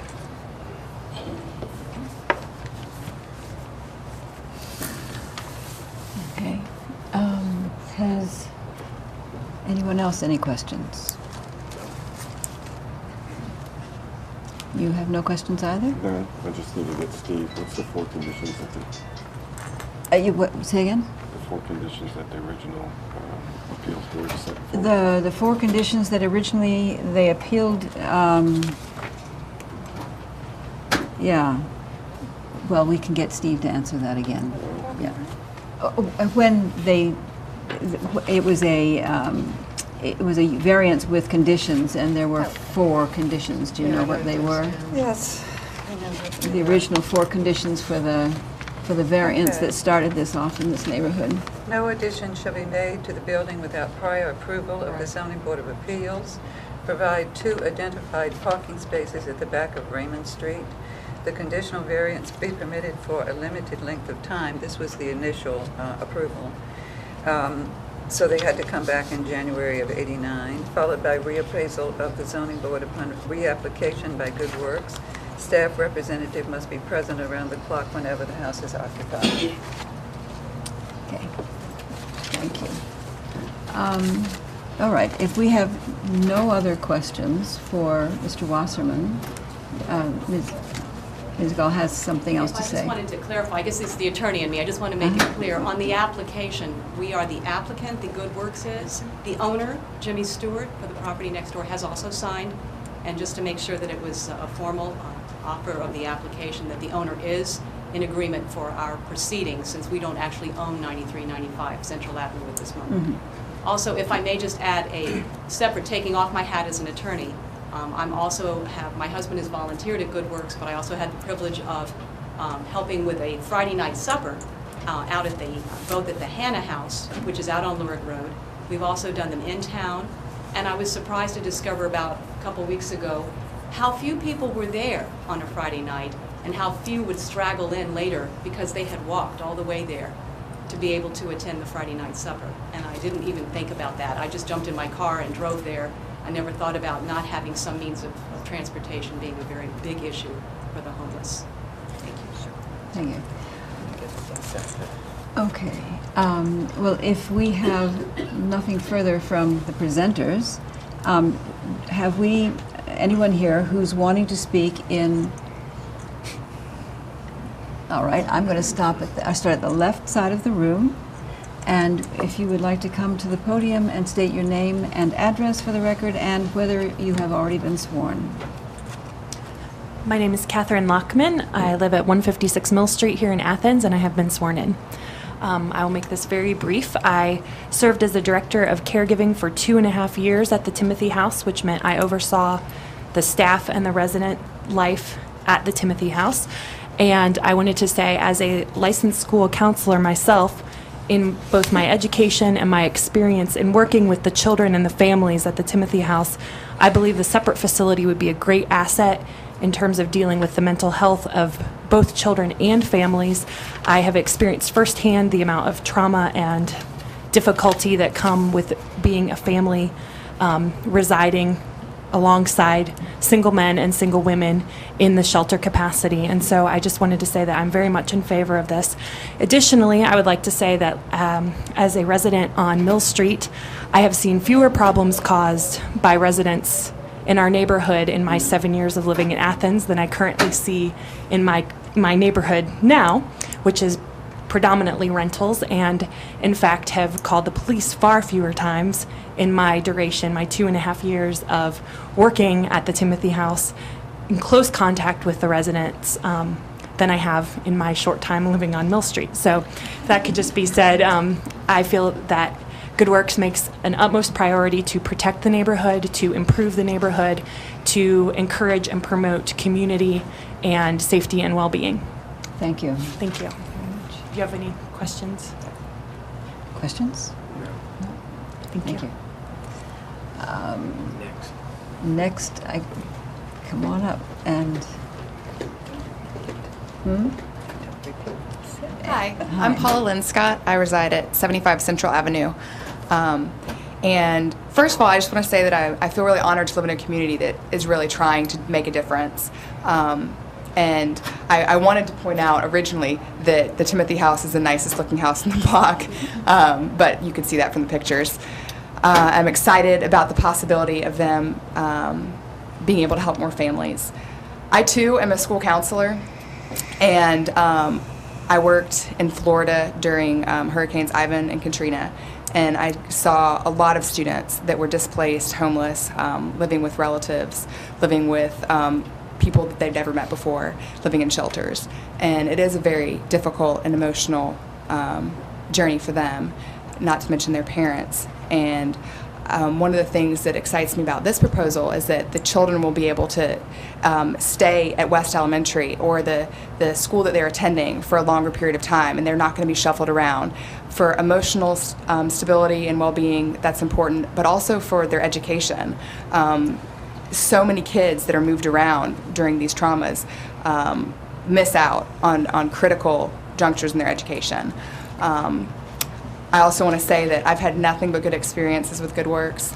Their residents have, I don't know if there's a rule that they're not supposed to like address me or anything, but they always just smile and nod, and they don't talk to me unless I say, hi, how are you?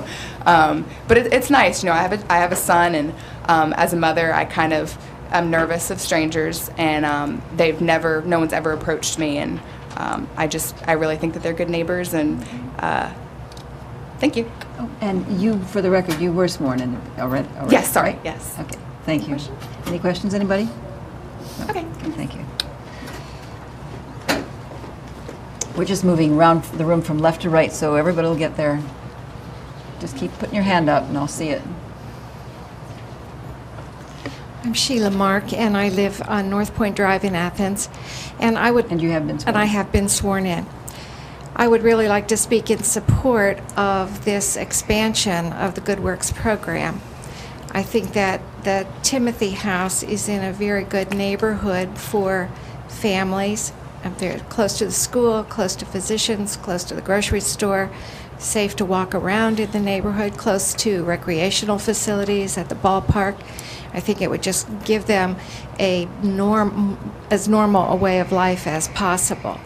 And if you go to other cities, you see people sleeping in the parks, in storefront doorways. We don't have that problem in Athens. We just don't have that problem, and it's because of Good Works. And I think we should just count on Keith Wasserman's experience in this area and his good judgment in developing the program over the 20 years and give him all the support that we can for his program. Thank you. No questions? All right. Joe?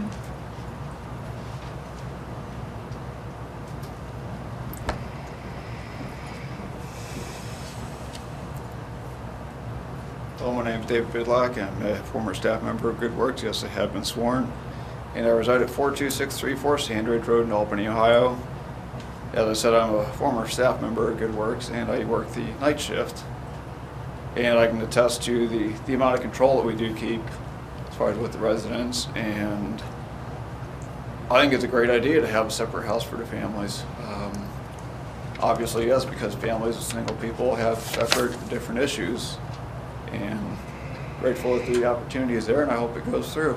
Thank you. Thank you. I think there's one more before you, and then you're next.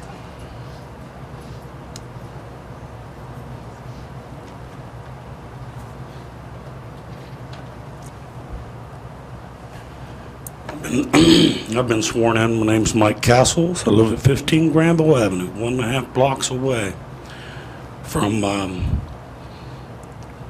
Timothy House. It is 1.5 blocks from an elementary school. And Keith said it himself. How would you like to live around 150 people, strangers? What do you think I feel in my neighborhood raising my kids? Children, I'm sorry, kids are baby goats. What about behind the West Elementary School, where there are rentals for low-income people? We don't know what kind of people, because they give them a half-an-hour interview. Why aren't they made to get background checks? They need to have background checks. Costs $15. I don't know, Mr. Pearson, do they still do that for taxi cabs? Yeah, the police department does that. Police department does it. Everyone should be checked. You don't know who's coming in. You don't know by talking to them over the phone who's good, who's bad.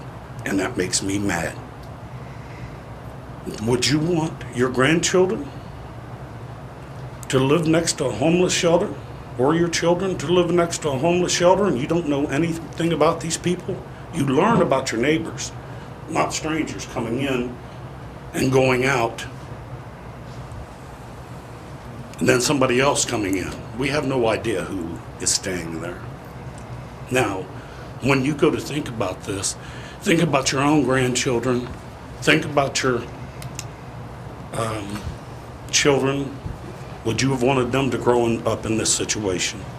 It's not the greatest situation, thank you very much. And it doesn't belong near a school, any school. Thank you. Thank you. Questions?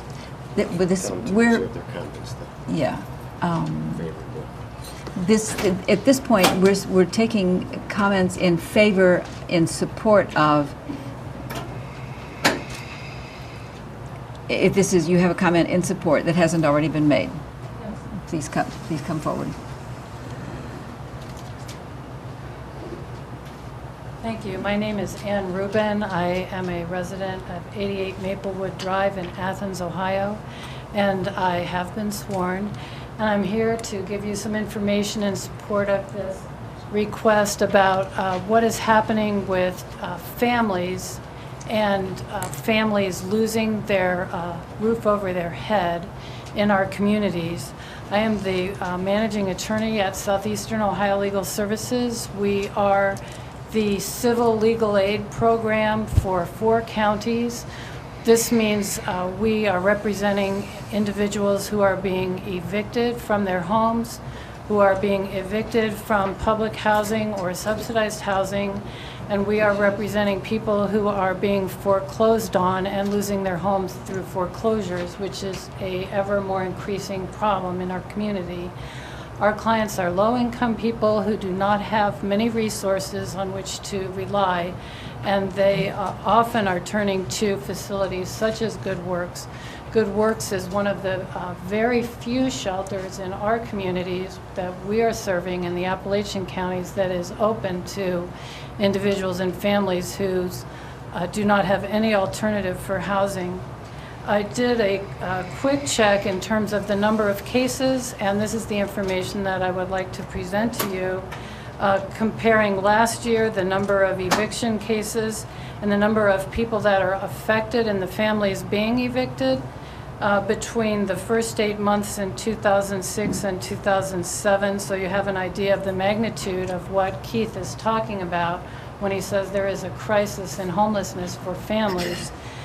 We represented about 65 individual families last year in the first 8 months, which was about 150 household members. And in this year, in the first 8 months, we've now had over 76 families represented, which is 230 individuals. So you can see by representing 20 more families, we have almost 100 more individuals that are being affected. And this says to me that there is a severe crisis in our community for families with children that are losing their homes. Any questions? Any questions? No. Thank you. Yes.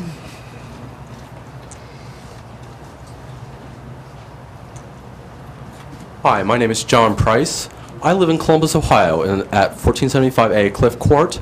I'm a former resident of Athens, Ohio. I lived here from 1995 to the beginning of 2001. I have a bachelor's degree in biology, have been employed with Ohio University and Ohio State University since 1995. I also have a master's degree in city planning, and I'm also mentally ill.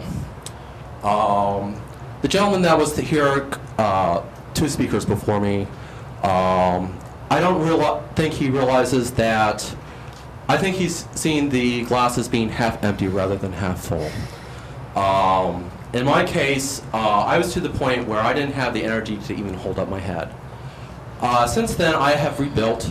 My first job in rebuilding was actually at Ohio University.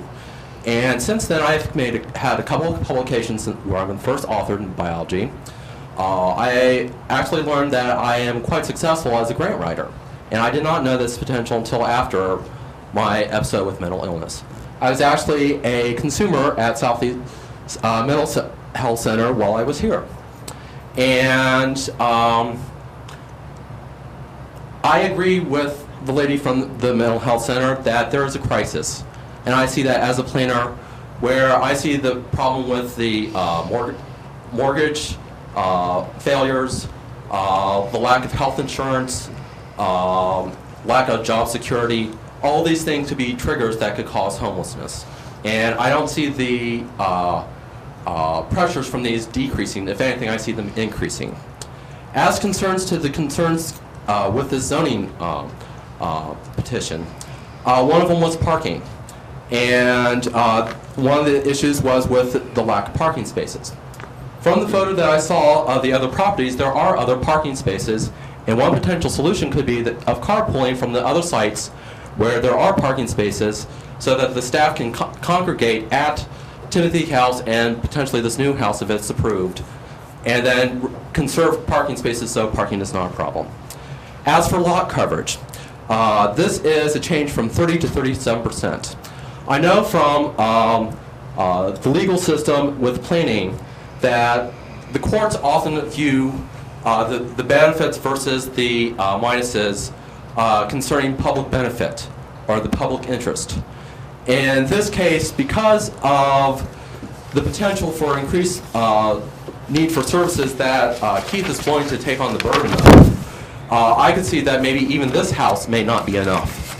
I don't know, but it's like I don't see the need for housing decreasing. I see the need potentially increasing, and I feel that this far outweighs any detriment in terms of 30% versus 30% of lot coverage, the benefit to the community, because I think that what he does is superior. I do not donate to Columbus shelters. I think they are inferior. The reason why I think that, and one of the issues that I'm going to bring up, is because they only do half the job. The shelters in Columbus only provide a roof over your head and food in your belly. They do not provide the extra step that it takes to get out of homelessness back into your own home. My address that I gave you, I own the home. Granted, I have a mortgage, but I can pay off that mortgage at any time at this point, believe it or not.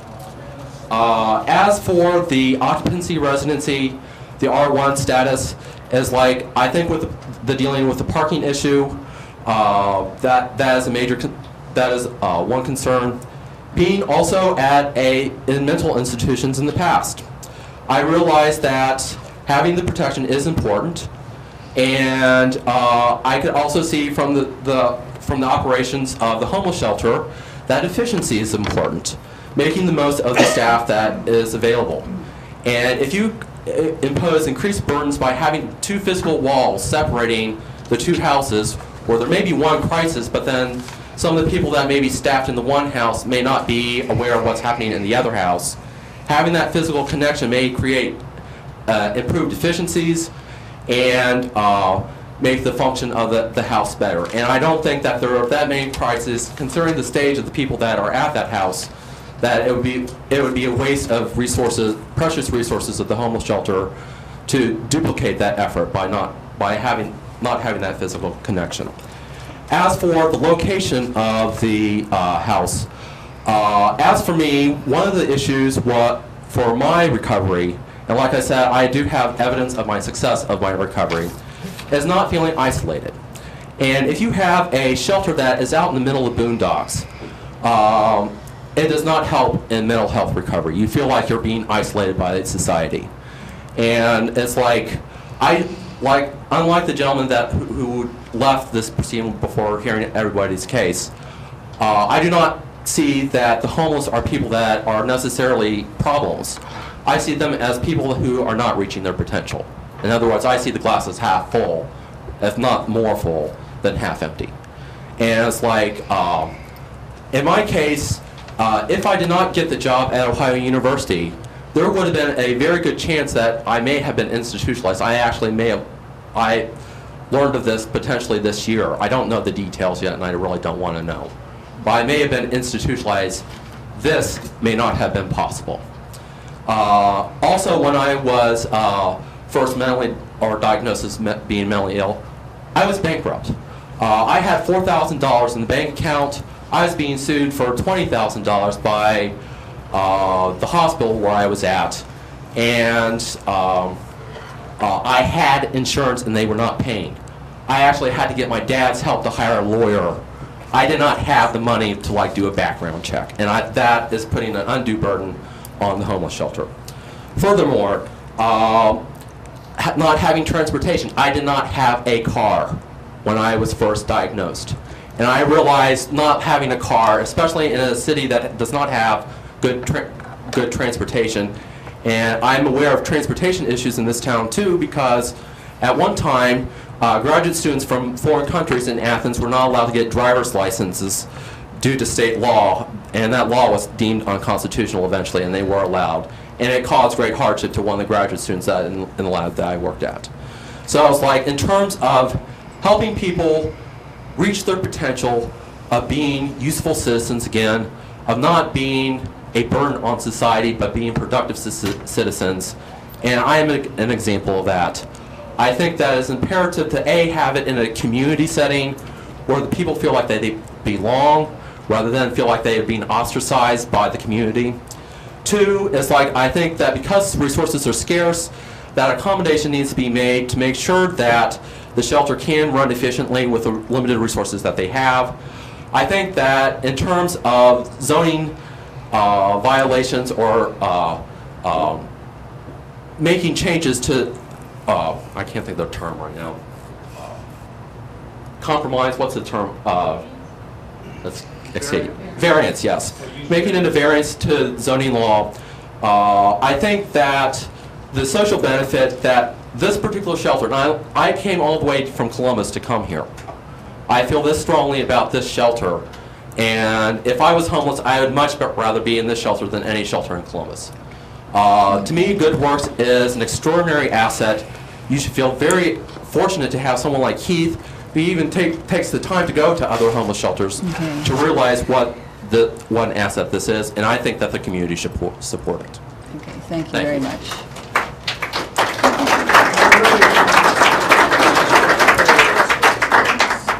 And I was sworn in, by the way. Good, thank you. I think you did say that. At least I hope you did. Anyway, we do have another person who wants to give his testimony. And could you keep it brief, if at all possible? We'll keep it brief. My name is Michael Keys. I live at 76 Columbia Avenue.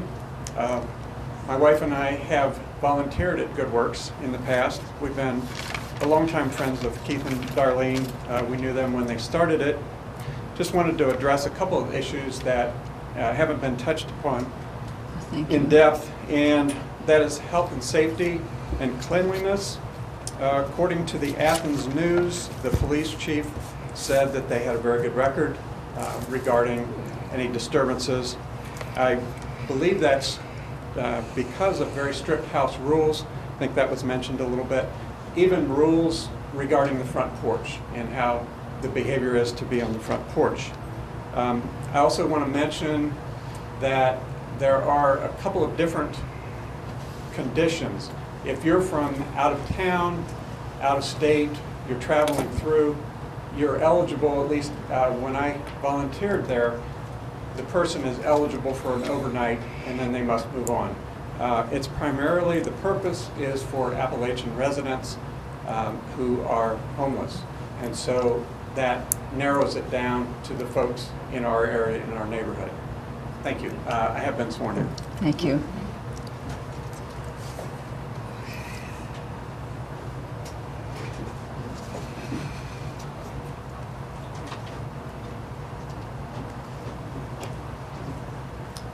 My name is Paul Richard. I live at 12620 Lake Lane.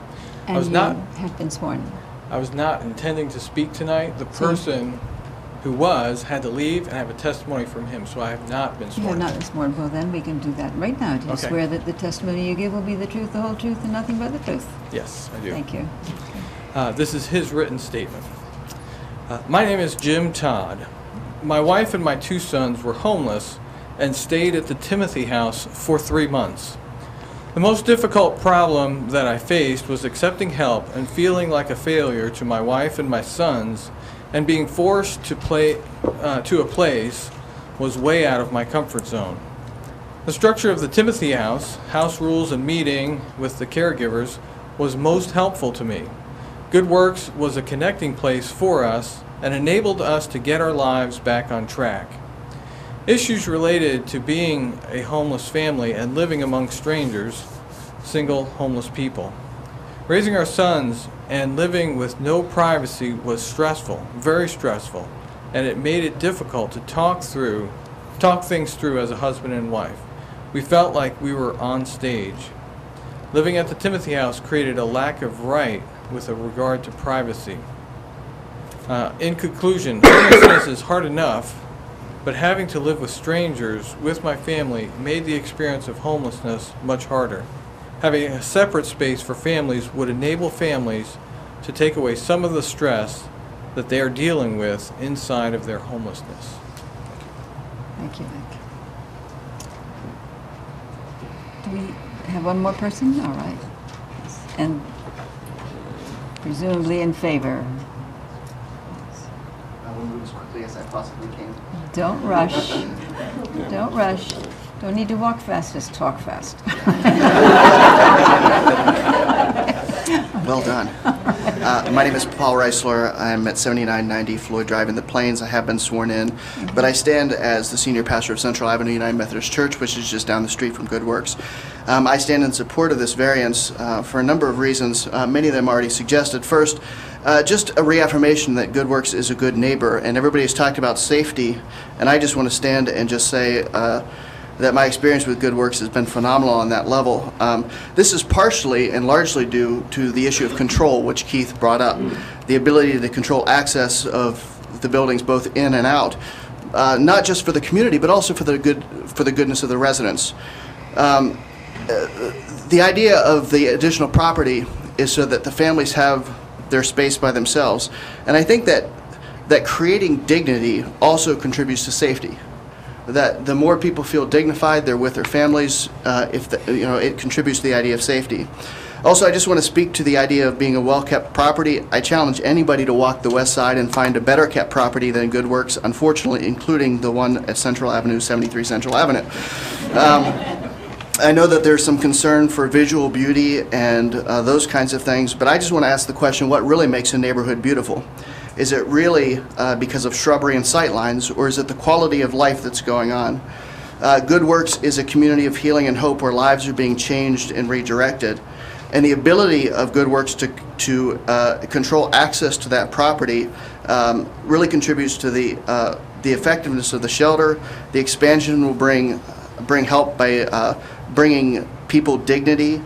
And this needs to be the goal of any neighborhood. It should be dignity and respect for other people. Thank you. Excuse me, sir. What's your last name again? Reisler, R-I-S-L-E-R. Thank you. Thank you. I got to run it back. Take me longer to walk back. Be careful.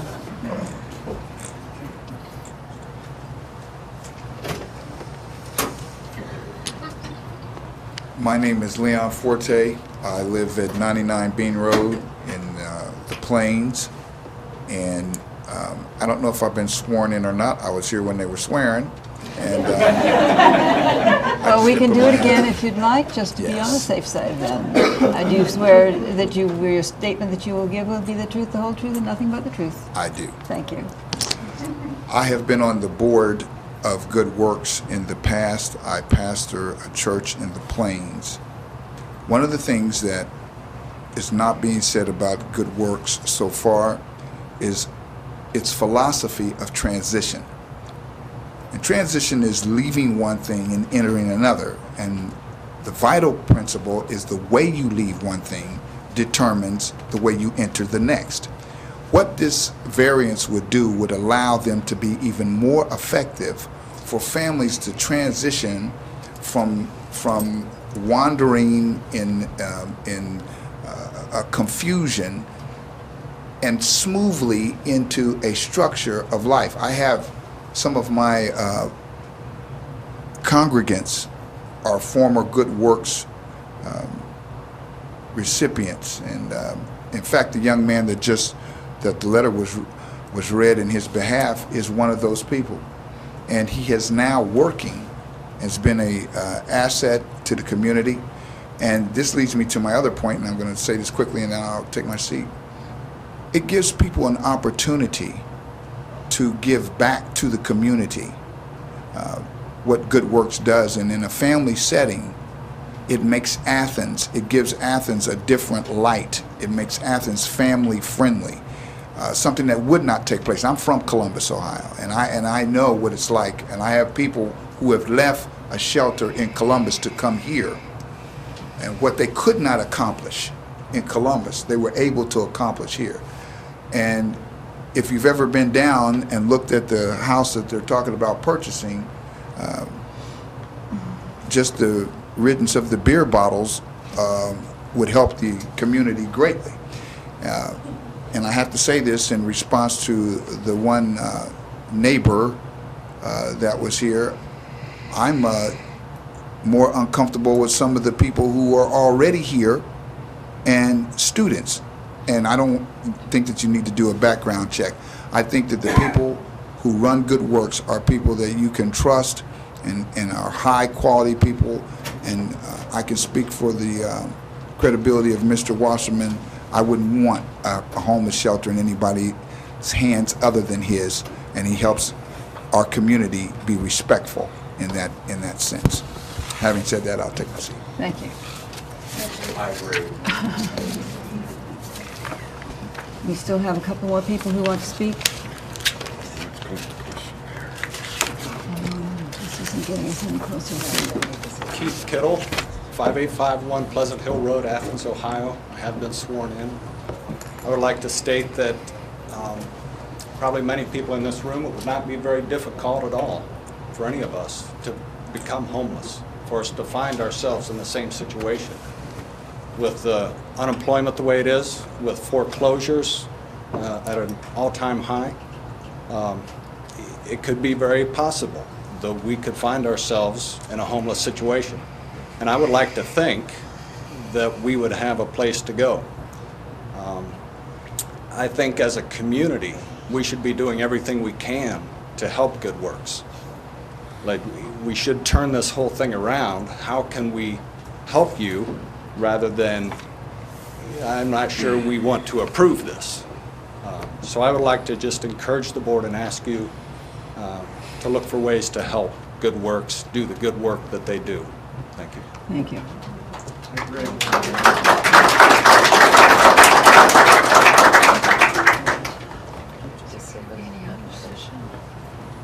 We have someone coming up to speak, and it is something new, right? Yes. Okay.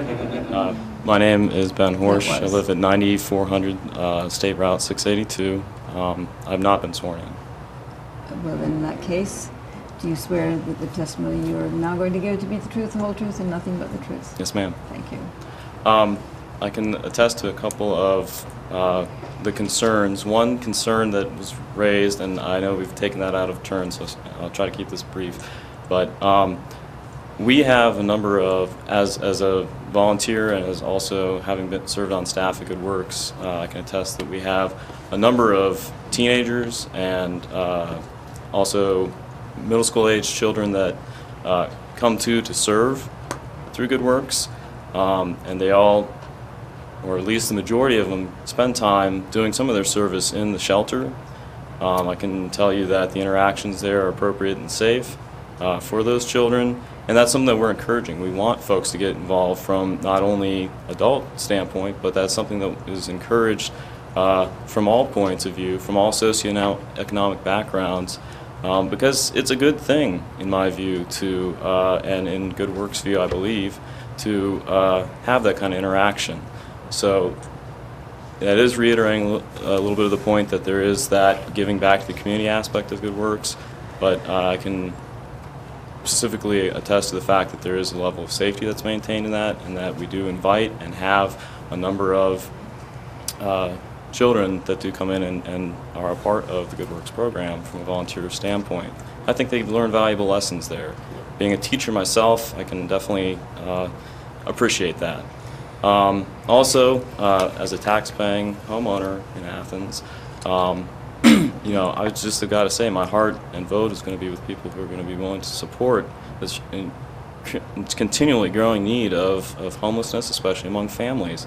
It's been alluded to, all of this subprime market mess that has been, you know, foreclosing. We're just, you know, many people are very close to the point of homelessness, and so so as that being my perspective as a citizen of Athens, that's I just want to make that known as well. Thank you. Excuse me, sir, what was your name? Ben Horsch, H-O-R-S-C-H. Thank you. You're welcome. Okay. All right. Okay. We're going to just take one more speaker, someone who has got something that we know now. Everyone in the room knows what a really fine job Good Works does, and the dreadful need for, I mean, the really pressing needs that there are for sheltering homeless people. There are about 3 people who still want to. Are there? How many people still need to speak and have something new to say to address something that isn't covered by what I just said? Okay, we've got two more. All right, you first. My name is Liz Bowman, and I live at 53 2nd Street in Athens. I live about a block and a half from Good Works, and I've been there for a number of years. And I just want to say very quickly that I have never had any concerns about the folks that use the Good Works services.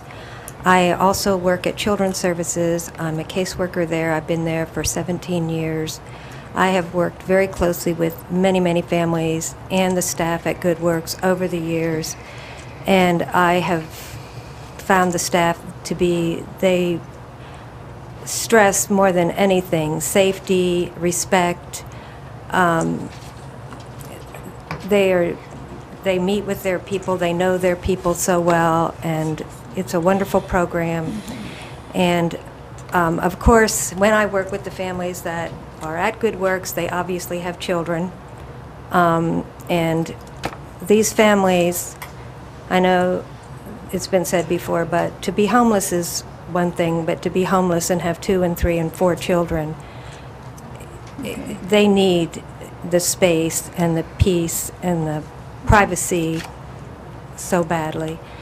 And the location, I think, we are a family neighborhood, and we should be doing everything we can to help families and help families stay strong and maintain and, do what they need to do to get back in their own homes. And thank you. Thank you very much.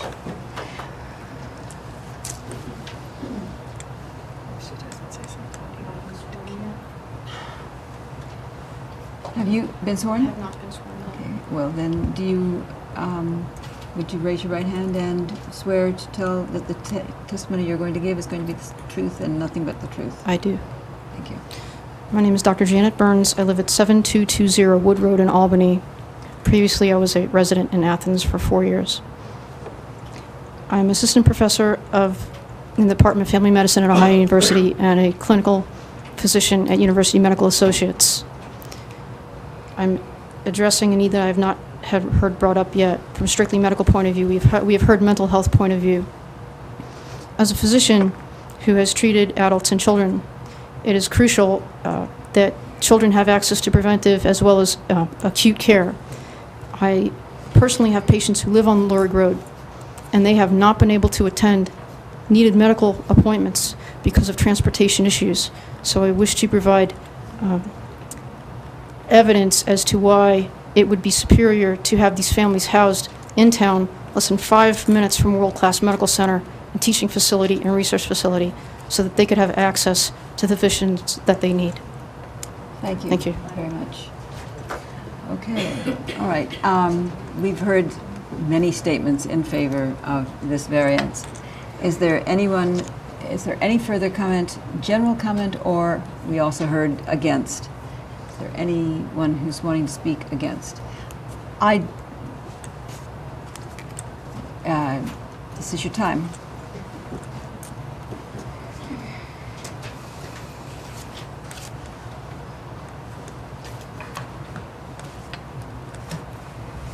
My name is Joan Kernansky. I live at 56 Mound Street. And I know there's only a few of us against. My issues are not with the social services, the needs of the community, the quality of work that Good Works does. I have myself financially supported, participated in the Friday night suppers, but I am here as co-chair of the West Side Neighborhood Association. And many of the members agree with what I said about support of and admiration for the work that goes on at Good Works.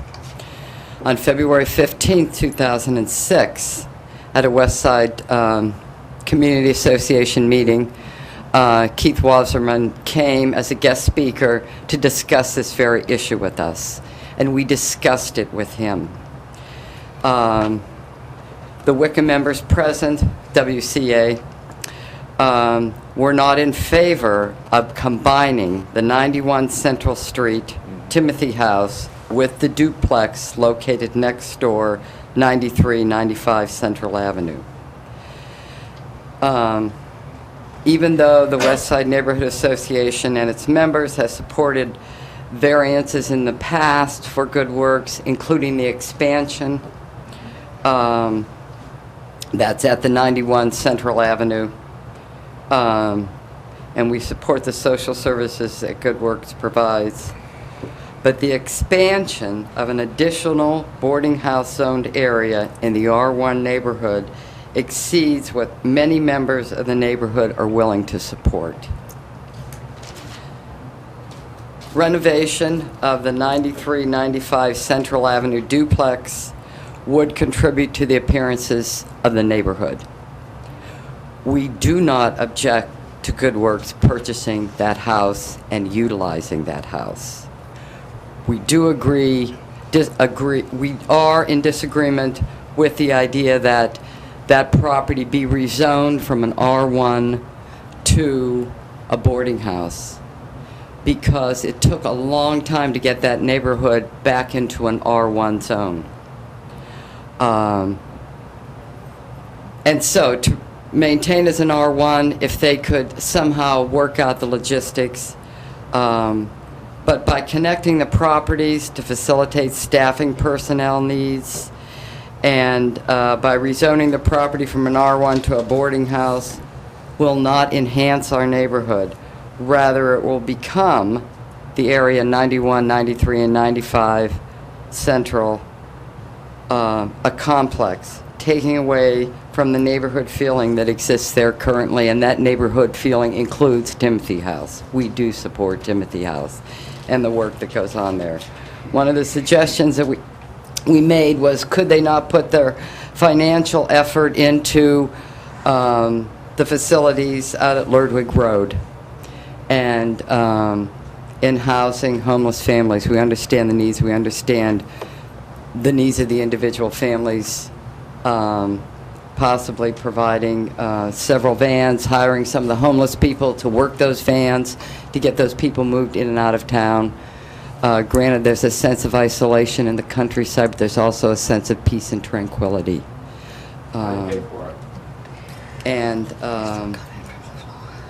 So I guess that's all I have to say. If you have any questions, I'll be glad to answer them. How do you pay for it? I have a question. How do you pay for it? Excuse me. I'm sorry, we're the only ones who can ask questions. You can have the discussion later on, though. Has anyone any questions for Ms. Kornansky?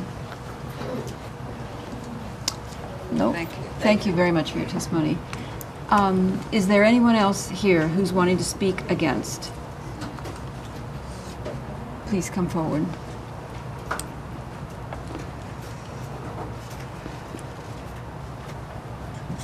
My name is Gregory Broadhurst, and I have been sworn. And your address? I actually live at 14 Granville Avenue, which is in the neighborhood. I actually live in the neighborhood. And the reason I'm here is not because I'm against the work of Good Works. I appreciate the works that Good Works has done over the past, in the past years, and also concur with Joni Kornansky and the rest of my colleagues, if you will, in the West Side Community Association. When I started the West Side Neighborhood Association back in 1989, one of the first things we worked on was changing the zoning from R2, R3 multifamily to R1 residential single family, in order to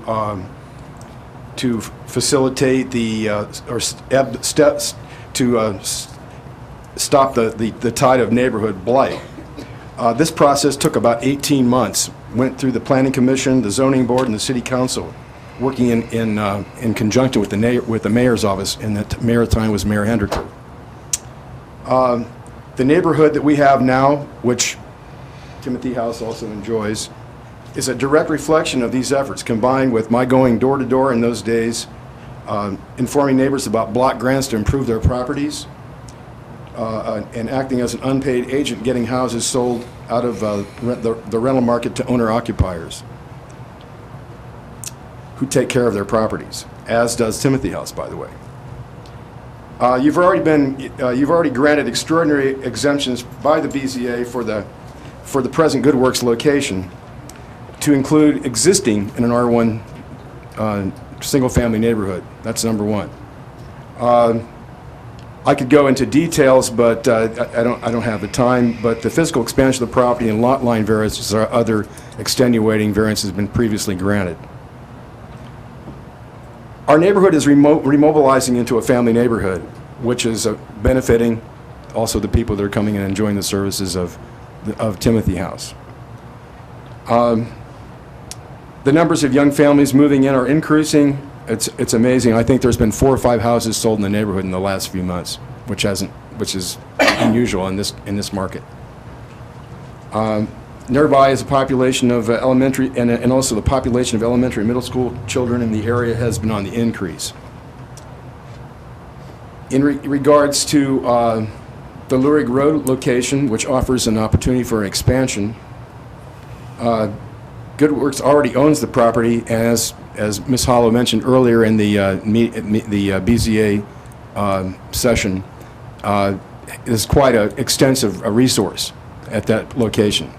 Now, am I to understand, and I have a question for the zoning board, we are here to consider a variance for, would somebody give me the... Well, there's several sections of the variance. But the variance is to permit an expanded floor area. Basically, the way it's been phrased, it doesn't state it the way it normally does, but it's basically they're wanting to buy this other house, combine it with the current Timothy house as an expanded rooming house, but it's to have a different focus. The focus is to be for families. But anyway, it's essentially the same operation, but just doubled. Yes, but the question is whether we would actually give them variances for parking. Well, that would require variances for parking. I don't see how we can do that when it's not stated in here, but anyway. Well, I think that's variances for lot coverage, variances for parking and... Space, coverage. I think those were the two things. It was just lot coverage and parking. And the permitted use. It's not permitted. It's not permitted in this zone. So there are 3 sections to it. In 230708, in applications, it says that the application is being made by the property owner. Now, the question I have in this regard is, why are we here? Because Good Works doesn't own the property, the duplex. At the present, does not own the property. So how can the board, is it under the scope and authority of the BZA to consider anything in regards to some property, to a property which a party is not actually... Actually, we do this quite frequently. Somebody will have an agreement that they would go ahead and buy Speculation? it if we approved the necessary variances, and then the deal would go through. So this particular thing is I not find that unusual a in little regard. extraordinary, but that's my own perspective. It's really not. No, it's... If you don't mind, I'd like... Here's the application for the variance signed by the owner. Oh, that's how we can do it? And you did say that earlier. Case on the agenda unless I have the owner sign. You did say that earlier on in the evening, this evening. He mentioned this in the very beginning. So would it be the owner that should apply for this? The owner is requesting it. It's being presented by Mr. Wasserman and... Oh, as an agent? Yeah. Oh, okay. I just wanted that clarified. Otherwise, I didn't understand why we're actually here. It is being properly requested. Okay. But the point is, this is not just about, it is just about, from my perspective, just as Ms. Kornansky said earlier, about the colossal change of this part of the neighborhood. Yes. And you can see my investment from my previous statement. The fact is, I worked really hard to convert this neighborhood from Right. R1, to get to R2. R1, which does not permit a rooming house. Which is not. So it's not that I totally support the Good Works in that sense.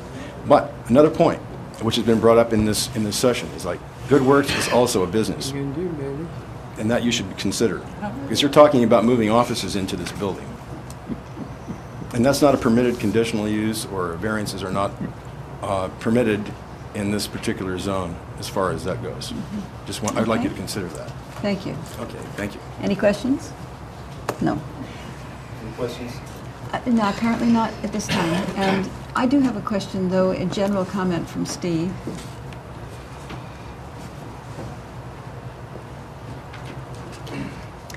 I know that this is, I cannot keep in my mind the map of the city all the time. This kind of an establishment would be permitted in an R3 zone. Correct. Where is the R3 zone? What part of the city is R3? Would it have access to health services? Would it have walking distance to stores? Would it be walking distance to a school? Are there R3 designated areas that would fit the requirements for this facility and still be within city code? Boarding house is first listed as a permitted use in an R3. Right. But it would also then additionally be permitted in other zones beyond that, in business zones. Code has recently changed where the occupancy would have to be, residential occupancy would have to be on the second floor and above, but boarding house would be a permitted use in an R3, a B1, B2, B3, not permitted in M. Now, just your straight up R3 zones, basically all the land that Ohio University owns that they might lease down toward the river is R3. The entire Mill Street area is R3. That's what I thought. And the university is leasing a parcel of land potentially to someone for $1 a year. So it's not so far-fetched to think that that couldn't happen. The Mill Street area is basically R3, that whole area down in there. That's really about it. Okay.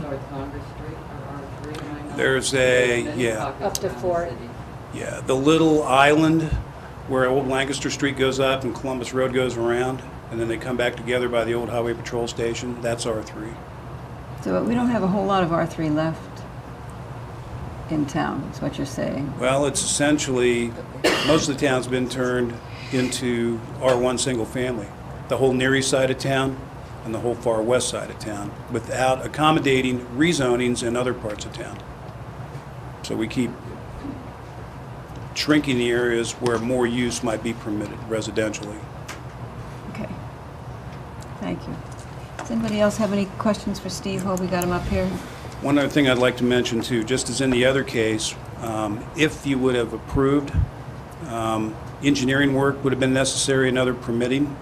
In this particular case, I wish Mr. Knoll, the architect, was here to present, because rooming houses require state building approval. When they're connected, there may be some state requirements for fire safety, alarms, fire separation, things that the city of Athens, state doesn't care about parking or permitted use. They're looking at health and safety issues. So there may be additional state permitting required if you approve this and the buildings are connected.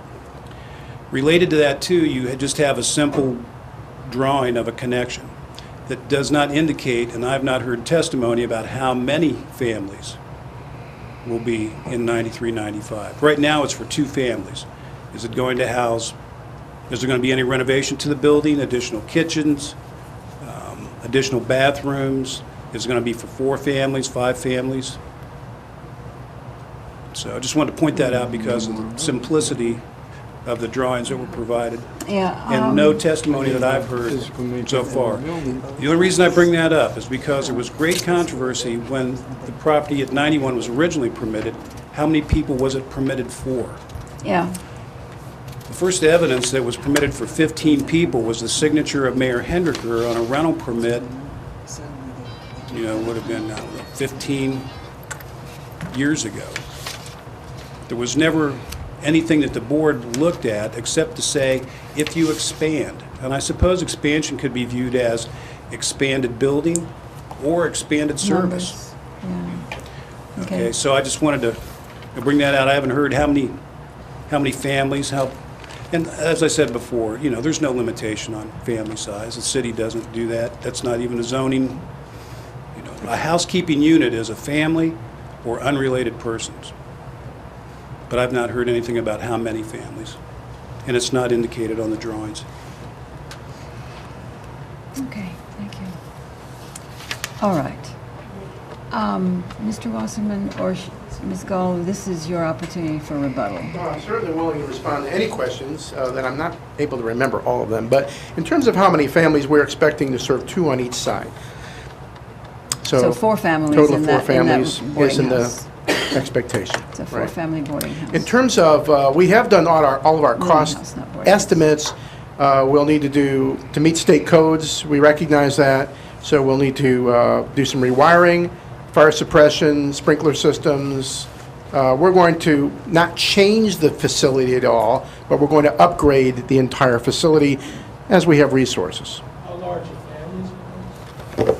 I'm not sure if I can speak specifically to that question. We're going to have 7 people. I'm sorry, this is not a conversation that you can have here, but you could have it afterwards with him. Yeah. It seems relevant.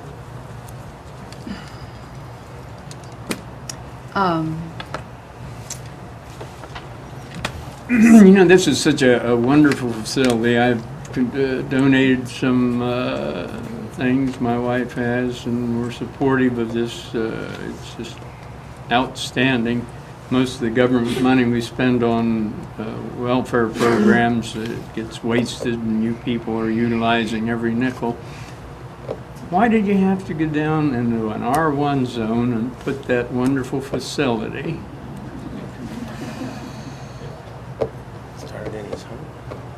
This was 25 years ago. It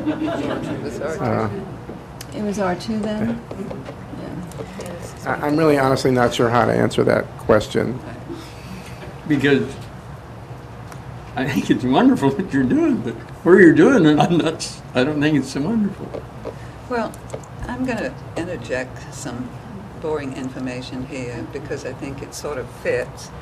I read through the minutes of the meetings that you have had with the board since 1987 when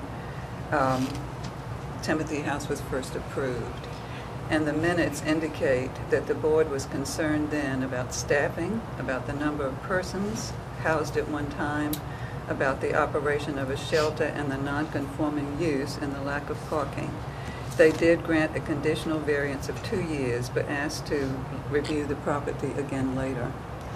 3 months later, you came back to them in March of '87 and made a request to put the rear porch on a newer and larger foundation. And there were variances required for the side setback, the lot width, the rear yard setback, and lot coverage. That motion was denied. And for future guidance, that's a quote, the board members commented, Barbara Gaddis said, I would not support any such expansion of a business rooming house character in an R2 zone. Dorothy Elliott, board member, said she wants to preserve the R2 character of the neighborhood. David Gerhardt would find it difficult to approve any expansion in the R2 zone, and that was specifically put in the minutes for people like us who have come later down the road.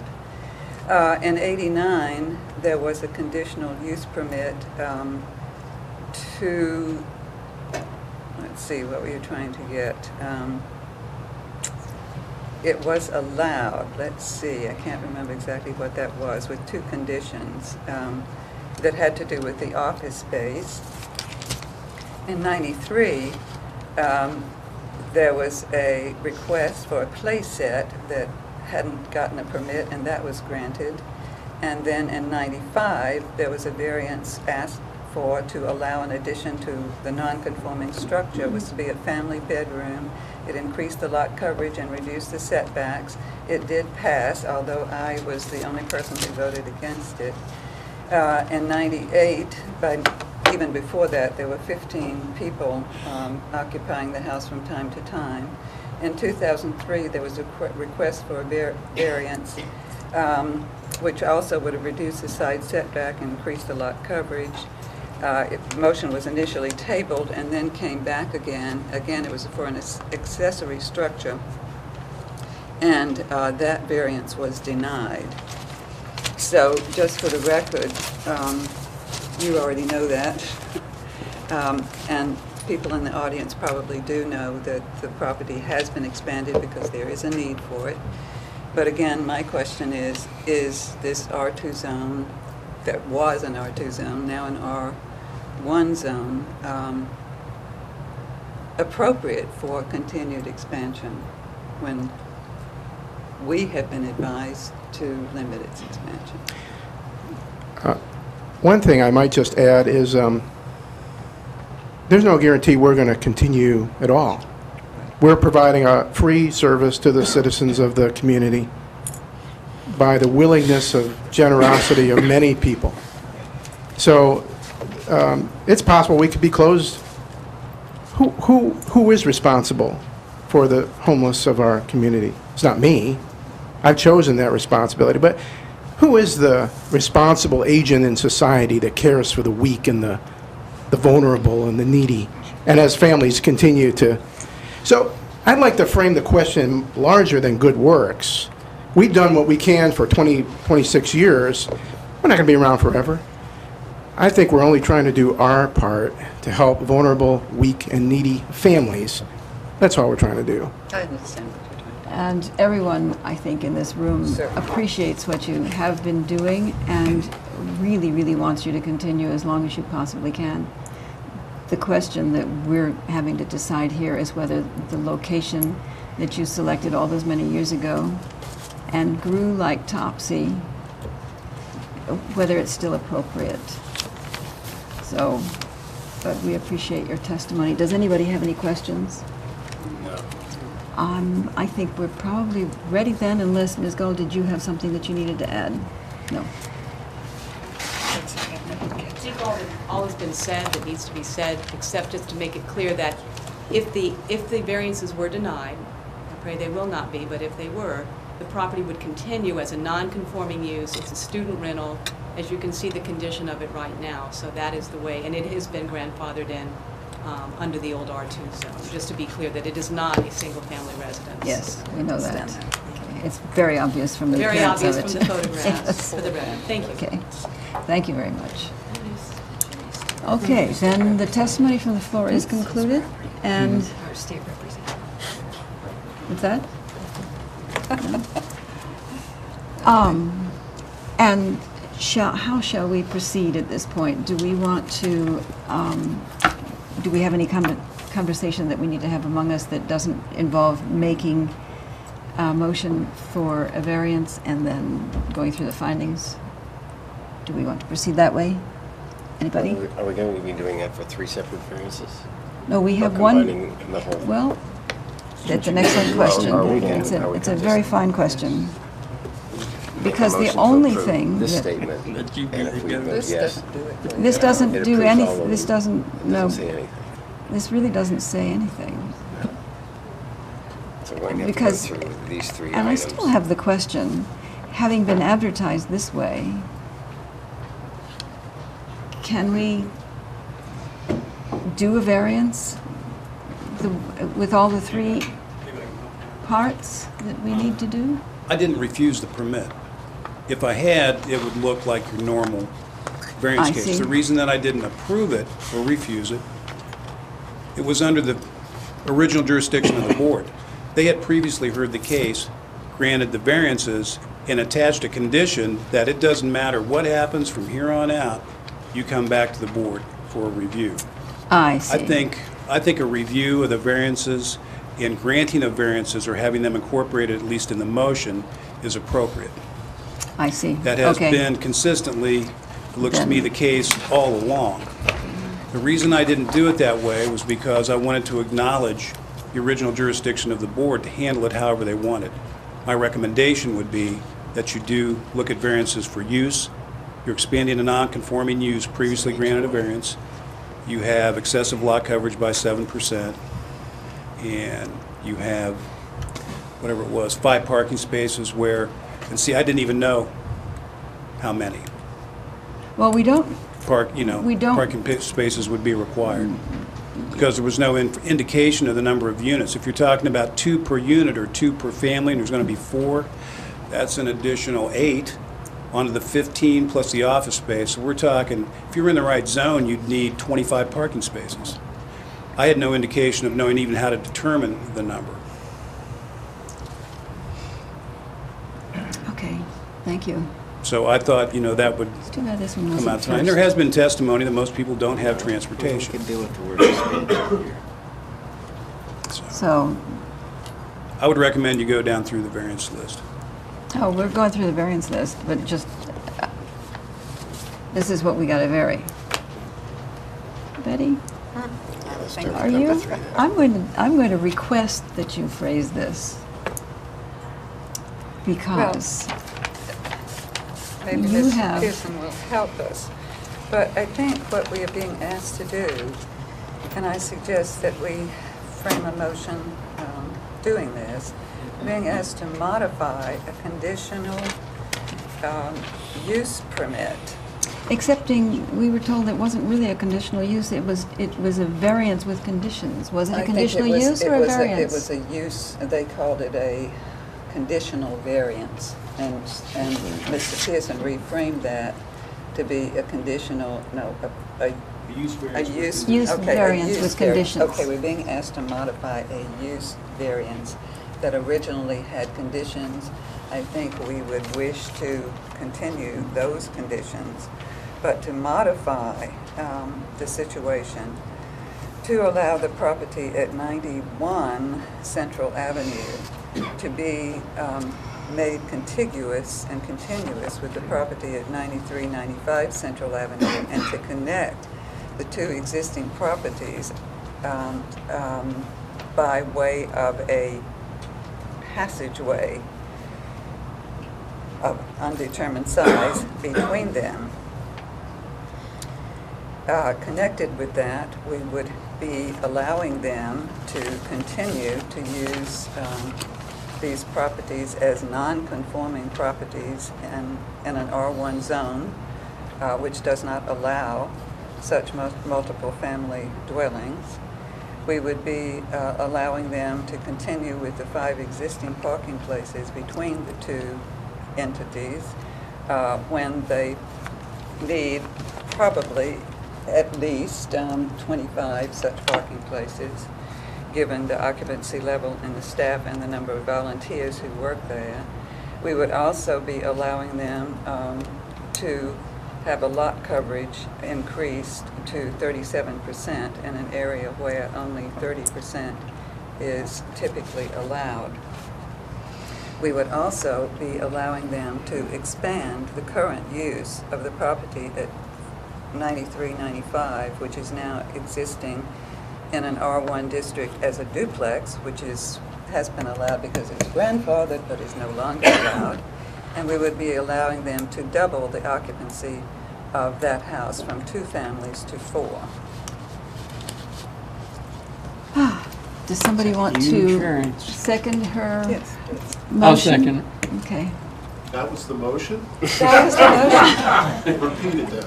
You You didn't know, say that you were making a motion. I You just went did. through- Yeah. no, you started Yes, going I through did. it. I did so too. it's, I think she spoke very She clearly. spoke her mind, and she spoke I- it well. I said, we are We are being, making, I said, that's we are not language in a being, motion. I We are said, we are being being asked asked to to, make- and I move that we do so. All right, well, you still need to repeat it. Can I repeat it after the meeting?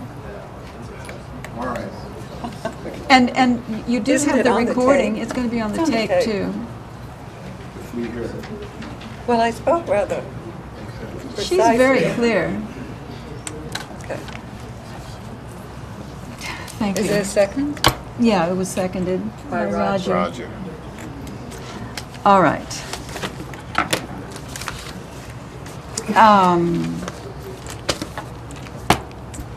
There has to be a practical difficulty or an undue hardship caused by exceptional circumstances pertaining to the specific piece of property.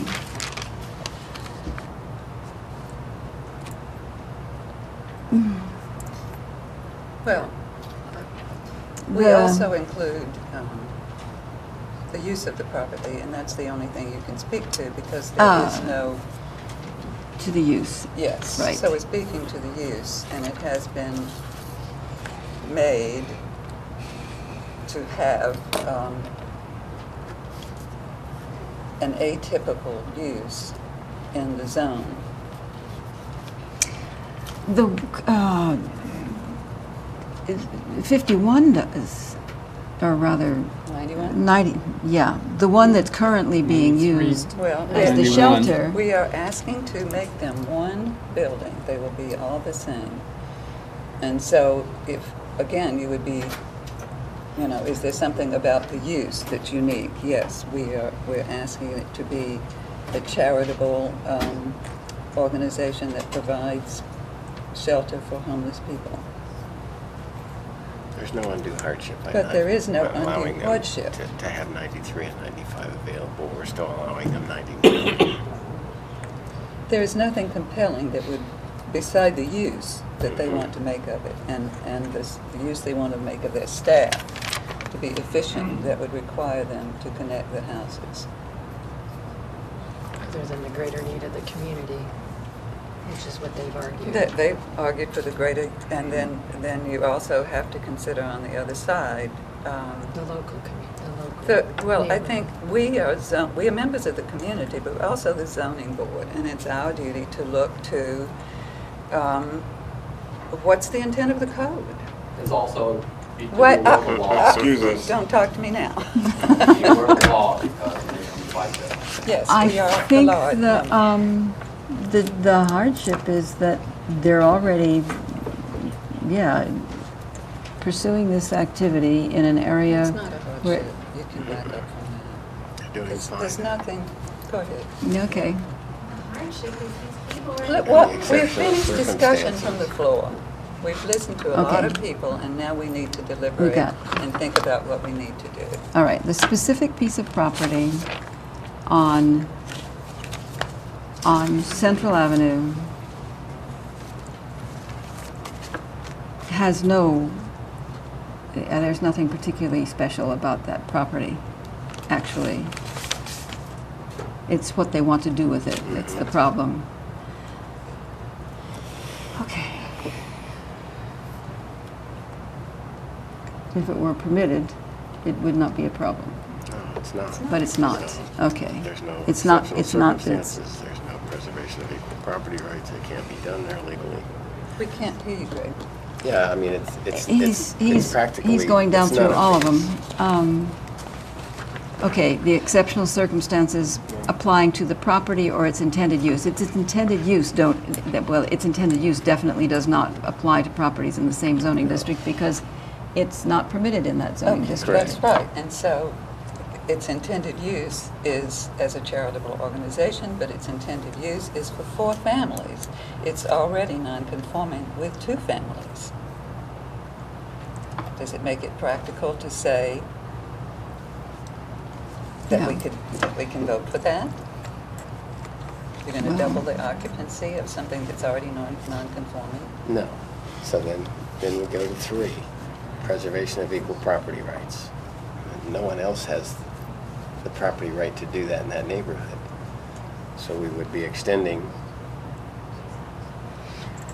We've had special several property rights. applications in that neighborhood that we've turned down because we're The trying to person- make it R1. The person next door applied for at least 2 variances from us, and we turned them down.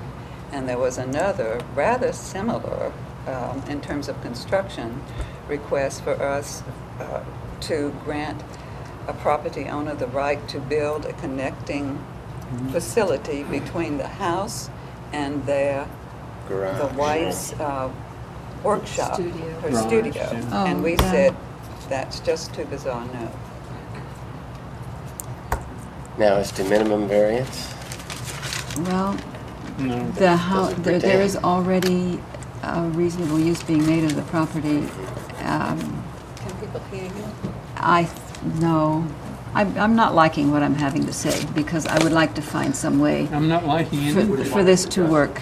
No, But we would not. Thank you so much. Because we'll be violating the law when you do this. Well, You can have to- appeal. It can be, we can't discuss this now. We finished the discussion. We are trying to talk to ourselves now, okay? And that's why I'm there is the moderating. right, You're violating the law. there is the Would right you to respect what appeal. we're saying? We're trying to discuss amongst ourselves. You are allowed to hear it. But if you're allowed to continue, we're going to ask you to leave. There is reasonable use being made of the property now, both properties. One has had some fairly large privileges being given to it, and then the one that's currently grandfathered as a duplex is also making. Yes, they have a permit for 15 people. I believe they have 4 bedrooms, and they have a permit for 15 people. They have 2 parking spaces. Yeah, so they're already making. Way above me. Making more than minimal use. Absence of detriment. The West Side neighborhood appeared and said that they thought it's detrimental to their R1 neighborhood to have the expansion of such a property. And it's not the proper. It's not? It's not the place. This extremely admirable operation that's taking place. It's where it's taking place. It's definitely not of a general nature.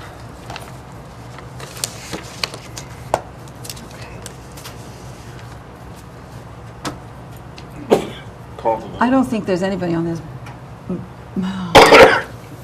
Well, never mind. All right, we have gone through the findings. Are we ready to make a vote? Are you ready? Yes, we are. You want to say your vote? No. No. Mr. Bell? No.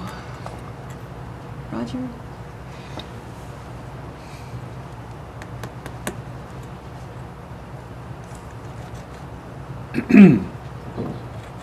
No. It's not an easy vote for any of us, and I vote no. I think probably every member of this board is a supporter of both Timothy House and Good Works. I am, but I have to also vote no because there isn't any place to do it.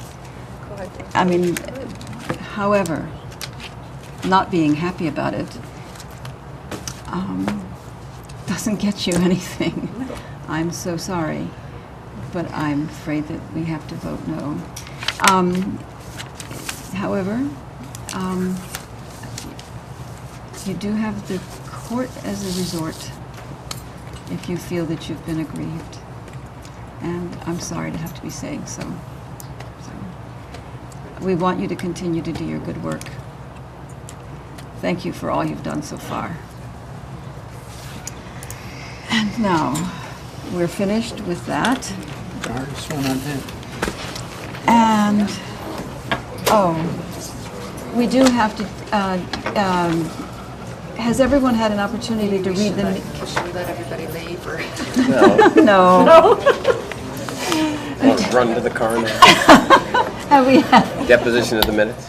Yeah, the minutes, has everyone had an opportunity to read the minutes from last meeting? You want to call an adjournment for just a second while everybody All right. clears out? We still We'll have just- business to conduct in the room. We'll just pause for a moment. Little meditation session. Did you get a chance to read the minutes?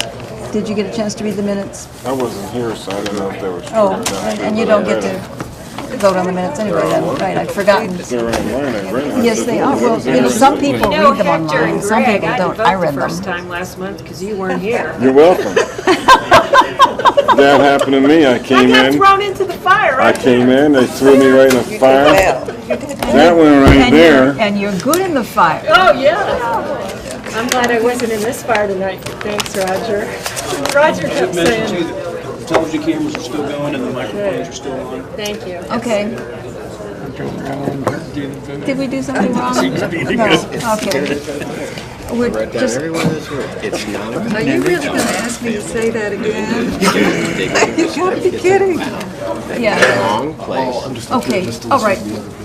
Well, the other business is just that we have to vote on the minutes. If everyone's read the minutes, could I have a motion to approve last month's minutes? Oh. I make well, a motion to approve last month's minutes. Did you read them, Roger? Yeah. You did. And did you find anything that needs to be changed? No, not at all. How about seconding the motion? I'll second the motion. All right, it's been moved and seconded, and I agree, and so All in favor of accepting the we're all, minutes? we're all in favor. All right, so, and that's essentially, that's it, isn't it? I have a little other Oh, business. Steve has other business. Right. All At the training workshop session that you had with Law Director Hunter, after a recent meeting, I was requested that I provide each of you with a copy of the city comprehensive plan, because there are lots of references in the zoning code that say in accordance with the comprehensive plan. So each of you now has your own. Oh. Comprehensive plan. I was expecting a big stack of paper. Oh, isn't this wonderful? Gold. This Thank is you, the, it's gorgeous.